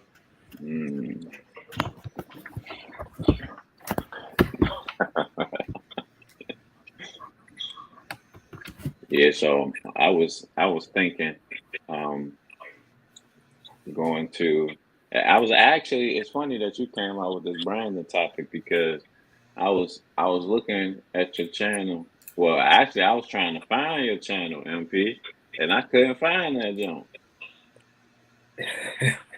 Yeah, believe it or not, I was struggling too, because when you said when you was like, yeah, he about to go live, and I'm like on YouTube looking and I can't find it, so I was like, let me just go to his channel. And I mean, I'm subscribed to it, but I was just trying to search it. You know, I just put in, well, I put in MP Photography because I didn't realize he changed it to MP Studios. Yes, and it wasn't popping up. I had to change. So, I had to change I it a mean, little bit. That's where honestly having something, because like, you know what the crazy thing is. Now I think MP Studios, I don't think anything come up for that, but MP Photography, there's actually a few different channels that come up for MP Photography. Yeah. So yeah, I mean, even MP Studios, yeah, there's three that come up before yours, MP, and then there's 1, 2, 3 more after that.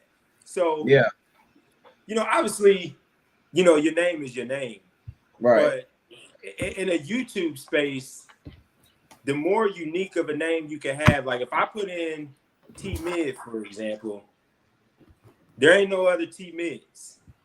You know what I'm saying? Like there's like if T Mid's the only thing to come back. If I put in Anthony Toglife, I'm already signed in, so it may not, probably ain't even gonna bring me up. But I put that in, my channel's the only channel to come up for Anthony Toglife. Like there's nobody else that's got a YouTube name Anthony Toglife. So if somebody is searching that on YouTube, like I'm the only one that's gonna come back.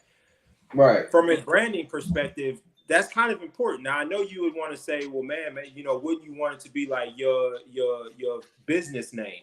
To a degree, yes. But you also want something that's unique to where if somebody searches for it, yours is the only one that comes back. So people know that's you. It's like if I put in MP Studios, I know which one is yours because I know what your icon look like. So I know that's you. But outside of that, it's like, yo, which one of these is MP Studios? So Right. now you going to them like, let me check, see if it's this one. Let me see if it's this one. So, you know, from a YouTube perspective, the best thing you could do is have something that's unique to where if somebody puts that in, you're the only thing that comes back. Right. I agree. I had to change a little bit because, like I said, my camera died on me. So, you know, you at 180p right now, my boy. hey. Hey, you look like a 1989 videotape right now. Yeah, man. I've been looking for dummy batteries, man. See, when I ordered that other stuff that I just showed y'all a while back, man, they said the dummy battery wasn't going to ship out for another 2 months. And I'm like, man, I can't do nothing with that. So I had to try to find another solution. So I don't know. I'm supposed to be going to Georgia later on this evening. I'm going to check out a couple of camera stores there and see if I can find one for the M50. Yeah, a lot of that stuff is hard to get your hands on right now, man. Right. I'm telling you.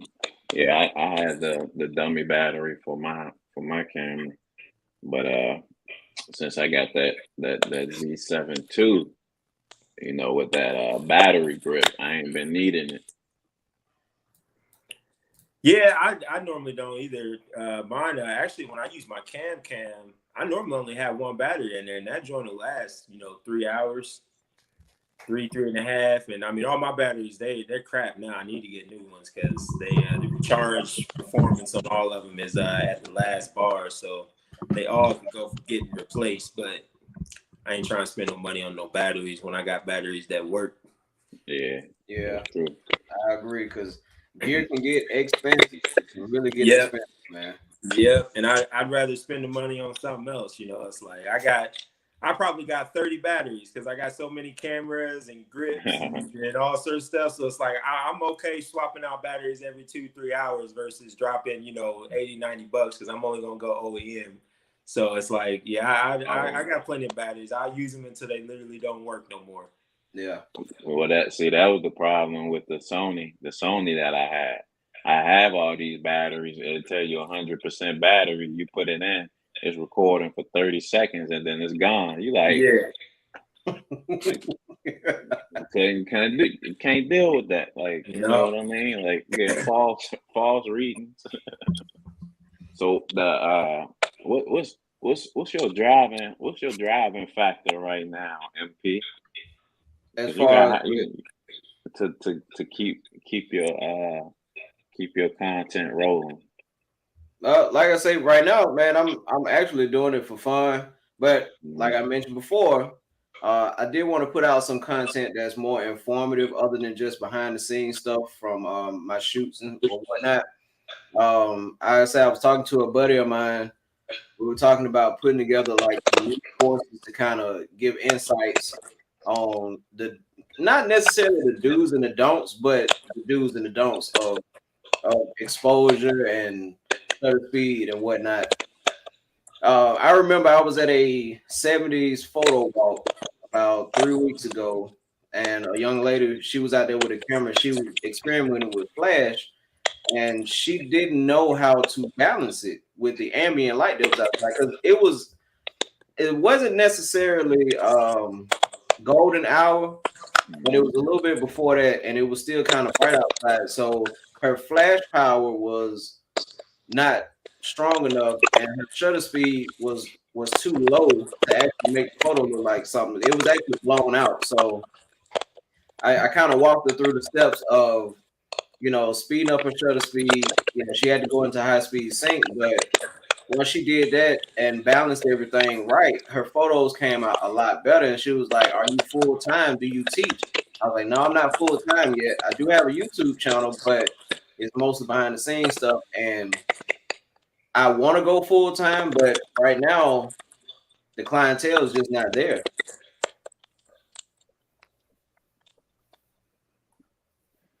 Clientele is not there for your regular. Oh, so she was asking if you were full-time photography. Right. Yeah. Yeah, I mean, is it your goal to go full-time? It is. It is. That's something that I'm passionate about. And what's funny is, man, I actually got into photography because of my wife, man. She's one of those women that whenever she put clothes on to go somewhere, she wanna, "Hey, take a picture of me." So in the beginning, I hated that. I hated it. But once I got my hand on my first camera, and part of that was at the time, I think it was about 4 years ago, we tried to start a catering business, and I was looking for somebody to take photos of like our menu and stuff. And people were talking about like ridiculous prices, and I was like, I can't afford that right now. Let me just see what I can get my hands on and try to learn and see what I can do. And that's when I bought the M50, and I started experimenting with it. And like I said, that's around the time when I ran the Toglife's channel, that I started learning and experimenting with stuff. And that's how I got into it. But once I snapped that first photo and put it in Lightroom and Photoshop, I was like, man, this is it. This is it. I got on everybody's nerves at that point. Everybody that I knew. You're trying to shoot everybody and their mama. Yeah, no, that's how it goes. And I could definitely tell you, being full-time myself, the hardest thing that you're going to come across is there's going to be a point in time where you don't have enough clientele to go full-time, but you don't have enough time to get to full-time doing your other thing. Like, you always get to this point where it's like, I need more time to have more clients, but I don't have enough clients to, quit my day job to be able to go full-time with photography. You're going to get to that point. And the only way that you get to being full-time is taking a leap and being like, yo, like, I got to just jump both feet, and I just got to do what I got to do to make it work, to make it happen, to get more clients. And it's one of the scariest things that you'll ever do in life. Now, my situation was a little bit different because I didn't go full-time with photography until I moved to LA. Like, I was doing photography part-time when I was back in Ohio, but I was still working my 9 to 5. So I built my brand and my company while I was still working a 9 to 5. And then when I moved to LA, like, I had already planned to take some time off from working 9 to 5. So I was already good, just not working already anyway. So my journey was a little bit different. I had a little bit more time to plan. And I would say if you have the ability, the best thing you could do is like work your 9 to 5, save up money to where you could not work for 6 months and still be good, still have your stuff covered. And then you use that 6 months to grind your butt off to get that clientele base up. So then that way, when that money start running out, you already good on your photography front. And, you know, you could use that to sustain yourself. But I can also tell you that's like being full time in the photography space is hard as hell, bro. Like it's, you know, the market is super saturated. You know, there's photography, they're a dime a dozen, man. There's so many photographers out there. So it's a hard space to be in, and you really have to, you know, if you thought that it was important, if I say it's important to be yourself on your YouTube channel, it's 10 times more important to bring that personality to your business and your brand when you're doing it full time, because that's really going to be the only thing that sets you apart. You and the experience that you give to your client, because there's a lot of people that can take good pictures. Right. There's a ton of photographers that take better pictures than me. Like I ain't gonna sit here and say I'm in the top 1%. There's a lot of people that take as good or better pictures as me. So how do I compete with them? It's by bringing me. You know, there's only one me, and the experience that I give to my client, right, that's what's going to set me apart from everybody else, because there's so many other people that they just show up and take pictures, or they're not really people persons. Like they're awkward to be around. Right. So if I can give that experience, that's what I sell to my clients. Like, hey, my pictures, they're going to be good pictures, but you can get good pictures from the next photographer too.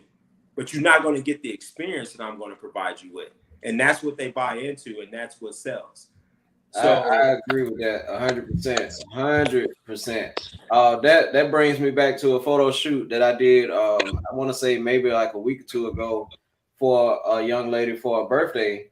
And when I pulled up, man, she was telling me about like the last photographer that she had booked to do her photos. She was like, he just showed up with a camera and was like, let's go. But when I pulled up, of course, I had my light stand, my lights, and my gear. And she was like, oh, you got a whole setup. The last guy didn't have all this. And when we got into the motion of posing and doing photos and stuff, man, she had a blast. I tried to get her to play a little music and stuff, but she was like, I don't need no music. I just need me. And she was full of energy, and she was excited about it, because to me, I felt like she felt that she was getting more value out of what she was about to get versus just somebody showing up with a camera. You know what I'm saying? Yep. Yeah, and that's I mean, man, you can't underestimate the value that brings. It's like when you show up and you look like you know what you're doing, that goes a long way. You know what I'm saying? Because let's say, for example, you charging $500 for a photo session. You show up and all you got is just a camera. Maybe that's all you need. You know what I'm saying? So sometimes photographers going to be like, but that's all I need. You know, I brought what I needed. Okay, I get that. But people going to look at that and be like, I paid him $500. He just showed up with a camera. Like, I could have had anybody come with a camera. You know what I'm saying? So sometimes you got to look the part. You know, you got to bring stuff that you might not even need it, but you bring it just because it makes you look important. Like, I don't know if you guys ever watch Daniel Norton, like when he does his Adorama stuff, when he does his live streams and stuff. He talks about it all the time. He's like, yo, like, sometimes I'll take this softbox and I'll bring it out. Why? Because I can charge more money. He doesn't need it. Serves no purpose, but because he uses 3 lights instead of 2, he can charge more money. And now that's, you know, more on a commercial front, but to scale it down, there's a lot of truth to that. You know what I'm saying? It's like when you show up and you have this stuff that the person would look at and be like, I didn't even know what it was. Like, he put up this thing and I didn't know what it was, and the photos were amazing. Now all of a sudden you look worth that $500. Now all of a sudden that client sees value in what you're doing, because they're going to say, I've never had pictures like this before. I've never looked this good in photos before. And this photographer was using stuff that I've never even seen. I've worked with other photographers. I haven't seen this stuff. I haven't worked with a photographer this way. All of a sudden you've increased your value to that client. And that's what's important. You got to show them value. You know, you're charging the money that you're charging. What are they getting for it? Can't just show with the camera and give some mediocre pictures and charge top dollar. No, you got to show value. You got to make them feel like they're getting enough for the money that they're paying. And if they feel like they got good value, they'll keep booking you and they'll recommend you to other people hand in hand. Absolutely. Absolutely. I completely agree. That was another reason why I decided to build out my R. Now that's my main photo camera, don't get me wrong, but I also use it for video work too. And again, just showing up with a handheld camera, just a camera itself, you look and be like, I'm paying you all this money for what? You know what I'm saying? I'm at a wedding and I'm holding a little small camera like this. What am I paying you for? Versus versus showing up with a setup like this, and you know they feel like, oh well, okay, let's go. I know I'm gonna get my money's worth. That's a big boy right there. Yep. Yeah, and see, man. and the reason for that is because cameras are so accessible now. If you think about 10, 15 years ago, even your entry-level cameras, they were expensive for a lot of people. Like it wasn't easy to get, you know, a professional looking camera. Like it was an investment, and your average person, they weren't trying to spend that kind of money to do that. So if you just showed up with a DSLR, like even if it was a Canon Rebel, you just showing up with that DSLR, you look professional because people are like, oh, that's a professional camera right there. In 2022, it's not the same. Right. Because everybody has access to those cameras now. You know what I'm saying? Like it doesn't take much to get those cameras. So you showing up with the Rebel, people aren't looking at that and saying, yo, but you charging me $3,000 for this video package and you just got one little small camera? It doesn't work anymore. Right. That's the reality. You might be able to create amazing content with that Rebel, but perception is king. And if people look at that and they're just like, yo, like he charging $3,000 and he showed up with some tiny little Sony camera, like I might as well use my iPhone and save the $3,000. Right. You may not even get to a point of being able to show them how good you can work with it, because the reality is clients look at stuff and they want to see value. Right. If they don't, then yo. So yeah, sometimes you got to play the part. Like all that rig that you got right there, you can have a bunch of stuff on there that you don't even use when you're doing, you know, your client work, but it's on there because it makes you look professional. Like the whole professional look is different. We need more stuff now to look professional. You know, you can't just show up with a camera anymore. Like you need lights, you need rigs, you need more stuff for people to feel like you're a professional. And that's, as photographers, we just have to play that game. Right. And it's like you said before, like cameras are so good, I could take my 13 and make a video and people would be like, you know, it's almost, it's a comparison, but it's almost no comparison. Because if I show up to a wedding or a photo shoot with this and be like, I can make some great photos with this, they be like, nah, man, give me my money back. Yep. But versus, like you said, a DSLR or a mirrorless camera, and they be like, okay, I know I'm gonna get something good out of this. But like M. Jones said here, just because you have a rig doesn't mean you'll make good stuff. I agree with that.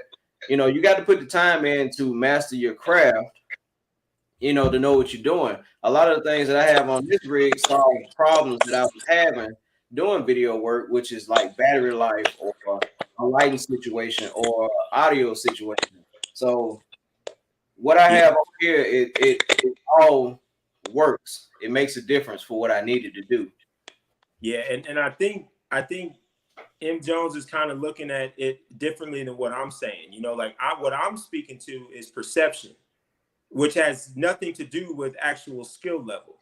You could be someone that can have a Rebel camera and create amazing content. You can be someone that has an iPhone and can create class-leading content. What I'm talking about is perception. Potential clients don't care. They're looking at what you have and they're looking at what you're charging and they're not seeing value. Your skill set is irrelevant when it comes to perception. People are going to look at things and come to a conclusion before you ever get to a point of being able to show them what kind of skills you have. That's just the world that we live in, where people's attention span is so small that they're looking at something in a brief second and they're judging on if they even want to waste their time. If somebody's looking for a videographer, and you're sitting there saying like, yeah, like, yo, I'm going to show with my iPhone. You could even show them amazing videos that you've created on it. And some of them are still going to be like, and you're charging me $4,000 and all you're going to have is an iPhone? Pass. Even if you show them great work, like look at the videos I've done with this iPhone. There's still going to be people that are like, Nah, I'm not paying you $4,000 to show up with no iPhone. Because then why? They're looking at value. So I'm paying you $4,000 and you showing up with an iPhone. Like, where's that $4,000 going? Like, what am I paying you $4,000 for? And literally you're showing up with an iPhone. Comes down to value and perception. You know what I'm saying? It's like you got to get that client to, first of all, feel like you're the right person for the job. And you got to get them to see that there's value in what you're charging. If you're charging $5,000, they want to feel like they're getting $5,000's worth. It's just the reality. We can sit here all day and say it shouldn't be that way, and our prices are what they are. And, you know, that's where I think people, when it comes to pricing, a lot of times they're like, oh, well, this is what I'm worth. I'm worth $5,000. So I'm going to charge $5,000 and people going to have to pay me $5,000 to come and do this stuff. Okay, that's fine. You feel like you're worth $5,000. Nothing wrong with that. I won't argue with it. But your clients don't care what you think you're worth. Right. Your clients want to feel like they're getting their money's worth. And if you can't show them that value, you will not book clients, period. I agree. So that is it. YouTube for you. You try and use it as a platform to gain more clients, or what you think? I think it would help possibly if I were able to get people to check out the channel and see what I could do. I know it would help me get some type of exposure, but again, for me now, I'm at the point where it's like I'd rather use YouTube as a platform for teaching than trying to gain. They done crushed your hopes and dreams already that quick. No, not necessarily, but in my experience, man, when you try to do stuff for the wrong reason, it always backfires. So I had to learn from that. Now so you went from wanting free gear and everybody knowing you. Then you say, okay, that might be a little bit too much. Let me narrow it down a little bit. He was like, oh, we gonna do some shoots. We gonna do this. Then you like, all right, let me scale it back just a little bit. I want to teach the people. Yeah, man. Yeah, because again, like if my content doesn't bring value to people, ain't nobody gonna watch it. They're not gonna care, man. They're gonna breeze by my stuff and it is not gonna matter in the end anyway. So why not give value where I can? You know, if I know something, if I have information to give people, why not? It's not hurting me any. I mean, what's meant for me is gonna be meant for me in the end. Now, I know I'm a sound like I'm being super negative, but I'm just a real dude, and I try to steer people in the right way. When it comes to YouTube from a client perspective or a marketing perspective, a problem that people make when it comes to marketing is they don't really even think about who their client is and where their clients are. If the people that you're booking aren't watching YouTube, don't care about YouTube, they're not into photography YouTube channels, you're not going to book any clients from YouTube. It's not just about putting stuff out there and people will find you and clients will see it and it's going to help you get business. It will not. You have to know where your base is. If my target client base was people between the ages of 18 and 24, would it do me any good to market on Facebook? Nope. Because people who are in the 18 to 24 age bracket, they're not really on Facebook anymore. Yeah. Where are they at? They're on Instagram. They're on TikTok. Right. They're on Pinterest. They're on things like that. That's where I would need to market for that group of people because that's where they are. Now, are there some people on Facebook in the 18 to 24? Sure. But would it be a good use of my time and resources and money to market to that young group on something like Facebook? Nope. So when it comes to YouTube and when it comes to marketing in general, you got to know who your base is. Who are you trying to get? Who do you want to book and where are they? You have to find out where they are, and that's where you need to be to market. If they're not on YouTube, you can put the best content out on YouTube. It's not going to get you any more clients. So I'm only saying that because, like, obviously I want to help people. I want to see you do well. I don't want you to have this false pretense that, like, if you grow this channel, it's going to bring you, all of these clients. Now, when you get to a bigger channel, even like when you look at,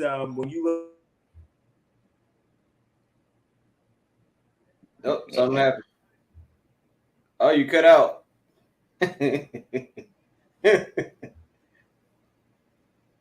Can't hear you. Yeah, you don't have any audio. We can't hear you. We can't hear you. We can't hear you. No sound.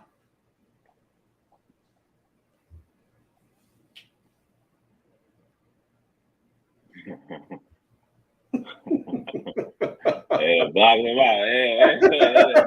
Hey, it was getting too real. Yeah. Street guy say, not today. No.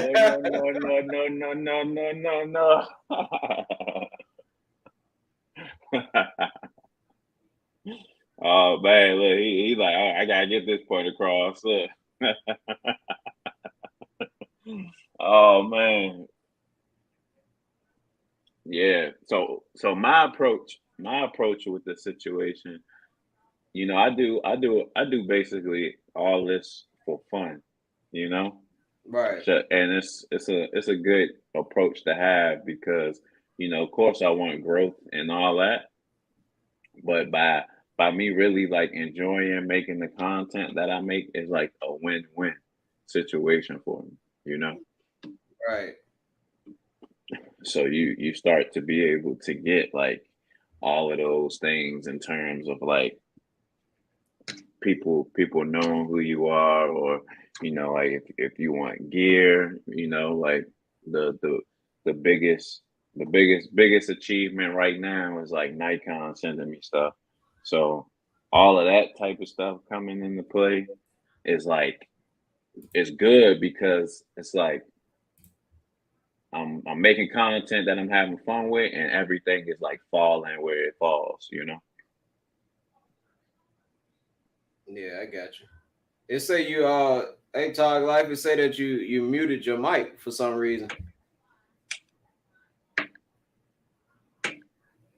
Yeah, T-Man, I agree with that 100%, man. I've gotten to a point where it's like in the past I tried to come up with topics that I thought people would like to click on and watch. But in the end, that is I'm not gonna say it's too much work. If you had the time to do it, then of course, yeah, go for it. But for me, it's more like I want to make content that I want to make. Yeah. You know, if people like it, that's a plus, of course. But if they don't, then you know, I can't say for certain that I don't really care because obviously I do. I want people to watch the channel and stuff, but it's bigger than just that. You know, it's my time invested into it. You know, of course you'll watch, but again, it's my time away from my family or things that I want to do, just to be able to create the content. So why not do what I want to do?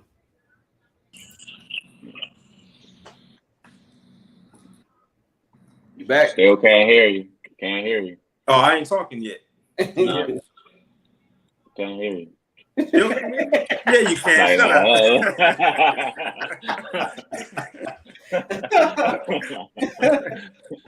Oh man. Yeah, man, my phone just flipped out, man. Like it went into some kind of mode. Yeah, I don't know what happened. I had a notification come through and then it messed it up. Oh man. Yeah, so what I normally do is I keep like a tab on my computer, and anytime I get an idea, I just jot it down. And like I was saying, I had figured out the algorithm for a little second recently. So, you know, I was throwing out videos because they was like hitting. So I was like, oh yeah, okay, I'm on it right now. And you know, when you get those spurts with YouTube, you gotta go. Like you gotta go. Like, you know what I mean? It's like no holding back. You have to go because you never know when you're gonna get that again. Right. I think I'm getting a little bit of an idea how it works. What I've been doing is putting things in the description of the video that I think people might be interested in, and I'm seeing a little bit of growth in the views. So I think I'm gonna continue to play with that a little bit and see where that takes me anyway. And the subscriber journey. Man, listen, journey. like you said, I think you said a while back, or a little while back anyway, that getting those first 100 subscribers, oh my God, man. I think now I'm at like 96. I think that might be the slowest crawl. Yeah. Man. But you know, I don't plan on quitting or giving up. So I'm gonna fight it out to see where it take me. Who knows? I might be like you guys, or even like what's the big name out there? Manny Ortiz or somebody one day. Yeah, I mean, man, you know, the struggle is hard. It's like, yeah, those first those first 100 is tough, man. And then from there, it's still a grind, man. Like, I remember when I hit 4,000, I saw it. I was at like 39.96. I was like, I bet my little channel growing up in this joint. I'm about to hit 4K. And at the time, T-Mid, you know, we was around the same thing. We was both approaching 4K. And I remember he texted me and like, yeah, I hit that 4K. I was like, I bet I'm there. He texted me again. He's like, oh, I see you hit that 4K. I'm like, all right, I go and look. I'm like, yo, I might have been at 4K, but I'm at 39.98 right now. Then I hit 4K and I'm like, yeah, I hit 4K. I check it again. I'm back down to 39.97. I'm like, yo, it probably took me a week and a half to hit 4K and stay at 4K. Like I kept hitting it, and then YouTube, they was like, nope. Nope. I would go back down. It literally took a week and a half for me to actually get to 4,001 and stay above 4K. Like it was a grind, man. I'm just like, yo. So it's hard, man. And then, you know, I just been having like steady growth, and like, you know, T-Mid, he on his way to 6K. You know, he leapfrogged me and took off and hasn't looked back, you know. So yeah, it just it's hard to get them subs, man. And I know I'm not consistent with my videos. Like T-Mid is a lot more consistent than me. You know, he has his live streams that jump big time. You know what I'm saying? Yeah. Like he has his videos that do well. So he's a lot more consistent than I am. And I mean, you can see that. Like I have growth, and it's consistent growth. But you look at like me and T-Mid, we hit 4K at the same time, basically. And I'm at 4,500. He's at 5,500. You know what I'm saying? So in the same amount of time, he's gained 1,000 more subscribers than I have. And that just goes to show that like that consistency and riding that YouTube, like when you find something that works, you keep riding it until it don't work no more, and then you find the next thing that works, and then you ride that until it fizzes out, and then you keep going. And that's where I don't do that. You know what I'm saying? Like I'm not consistent, and I'm not capitalizing on like what's hot in the scene at that point in time. So, you know, it just is. It's all a game, man. Yeah, I get it. I'm learning it. Trust me. Yeah, but you want that 1,000 and them 4,000 watch hours, huh? Right. So at least I can go live during my photo shoots. You know what I'm saying? I can do something. Yeah, you know the hard part is getting those watch hours. I mean, you might be able to get to the subs, but it's actually pretty hard to get to the 4,000 watch hours, because you know, people might click on your video, so you might get views and you might get people to subscribe, but are people watching your video? Like, are you actually getting those hours? That's where it's tough, man. Because, you know, it's like the average duration on videos, it don't be that long. Like, even on my videos, like, I don't know what it is on yours, man, but, you know, if I put out a 10-minute video, you know, my average duration is normally between 4 and 5 minutes, which is decent. Like, I think my analytics say that's a little bit better than most people's videos. But still, like on average, like people are only making it to halfway through my videos. You know what I'm saying? Yeah. So it's like getting those watch hours is tough, man. That's true. I think just like with my consistency, I probably get like a little bit more, just because like once you start really getting into it, like you understand your audience, and I can kind of say like I know when I'm going to get a nice video, you know, and I know. Typically, like I'm at a point now where the way that I had did my content, I could put out a video on almost anything and still get views. And that's kind of like where you want to be if you want to do that, because I want to be like, I like doing vlogs. So I want people to watch my vlogs. I want them to watch my unboxing. I want them to watch the photo shoot. And so that's why I play around with it and put out everything around the sun, because I want people to be invested in me and who I am as the creator. You know, like with the photo shoots, a lot of the times they come in for the women, and that's just what it is. So to combat that, you know, I have to put myself in it, where it's like, all right, let me do a vlog, or Like I did the video where I created that camera. Like that's me. And people who like that, they're gonna be invested in me. Or they might not even like it. They might just think like, oh man, there's more to this guy than just the photo shoots. You know what I mean? And that can make somebody be like, you know what? I'm gonna rock with him just because, you know, I didn't even know, like he's smart at the same time. You know what I mean? Yeah. So that's where like you bringing you to the forefront, because there's some things that people might not know about MP that when you put it out on the table, they gonna rock with you just off the strength of like, oh man, I didn't even know he was into that, you know? Right. Makes sense. That makes sense, man. Yep. A lot of sense. So that's it, man. It's definitely a grind and pushing. One of the biggest things that I could say is like not even what's on YouTube. It's like what's behind YouTube. So you pushing yourself most importantly, and you marketing yourself, and you know being your biggest supporter. You know, Right. and then you start seeing things start to manifest itself, because when you start pushing yourself and believing in yourself, then everybody else fall in and like, all right, yeah, like, you know what I mean? So yeah. I'm on all the social medias pushing my content. I'm like, look, I'm on TikTok, I'm on any new app come out, I'm pushing my content on it. Yep. Yeah. Have you worked out today? Yeah, hey, and that's the thing. People be looking for that. So yeah. all those little things, and at the same time, it's branding. Like T to the M to the IDD. That's me. That's branding right there. Did you work out today? I could almost probably start making shirts, and people would know. Like, oh, T-Man always be saying that.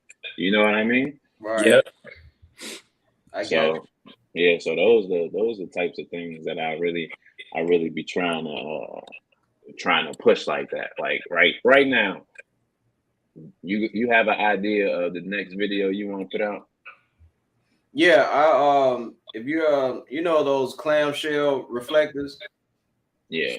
Yeah. The ones that had the curve. Yeah, yeah. Mm-hmm. So I actually got a shoot coming up Tuesday down in Montgomery, and I'm gonna use one of those to do some of the headshots that I'm gonna do, and I think I might make a little behind the scenes video about that. So. Oh yeah. See, so you know how you could stretch that? You could do like you could make it behind the scenes, then you could do an editing tutorial behind it. There you go. There you go. Two jumps right there. You okay. could even stretch it more and have like 3 people edit it for you. Three photographers edit the pic, you know what I mean? And that's how you be creative with like you only got that one photo shoot, but you done got 3 videos out of that one photo shoot. Okay. Yep. Okay. See that'll be something I had to think about, or at least pick up on when I'm doing my shoots and stuff, how I can stretch my content from just that one thing. Mm-hmm. And stretch it and make it interesting though. Right. Yeah. Hi. The boss lady came in. Come on around here and introduce yourself. Hi. We know she telling you can't shoot like T-Man. You're right. You're like, don't get crazy. Hi guys.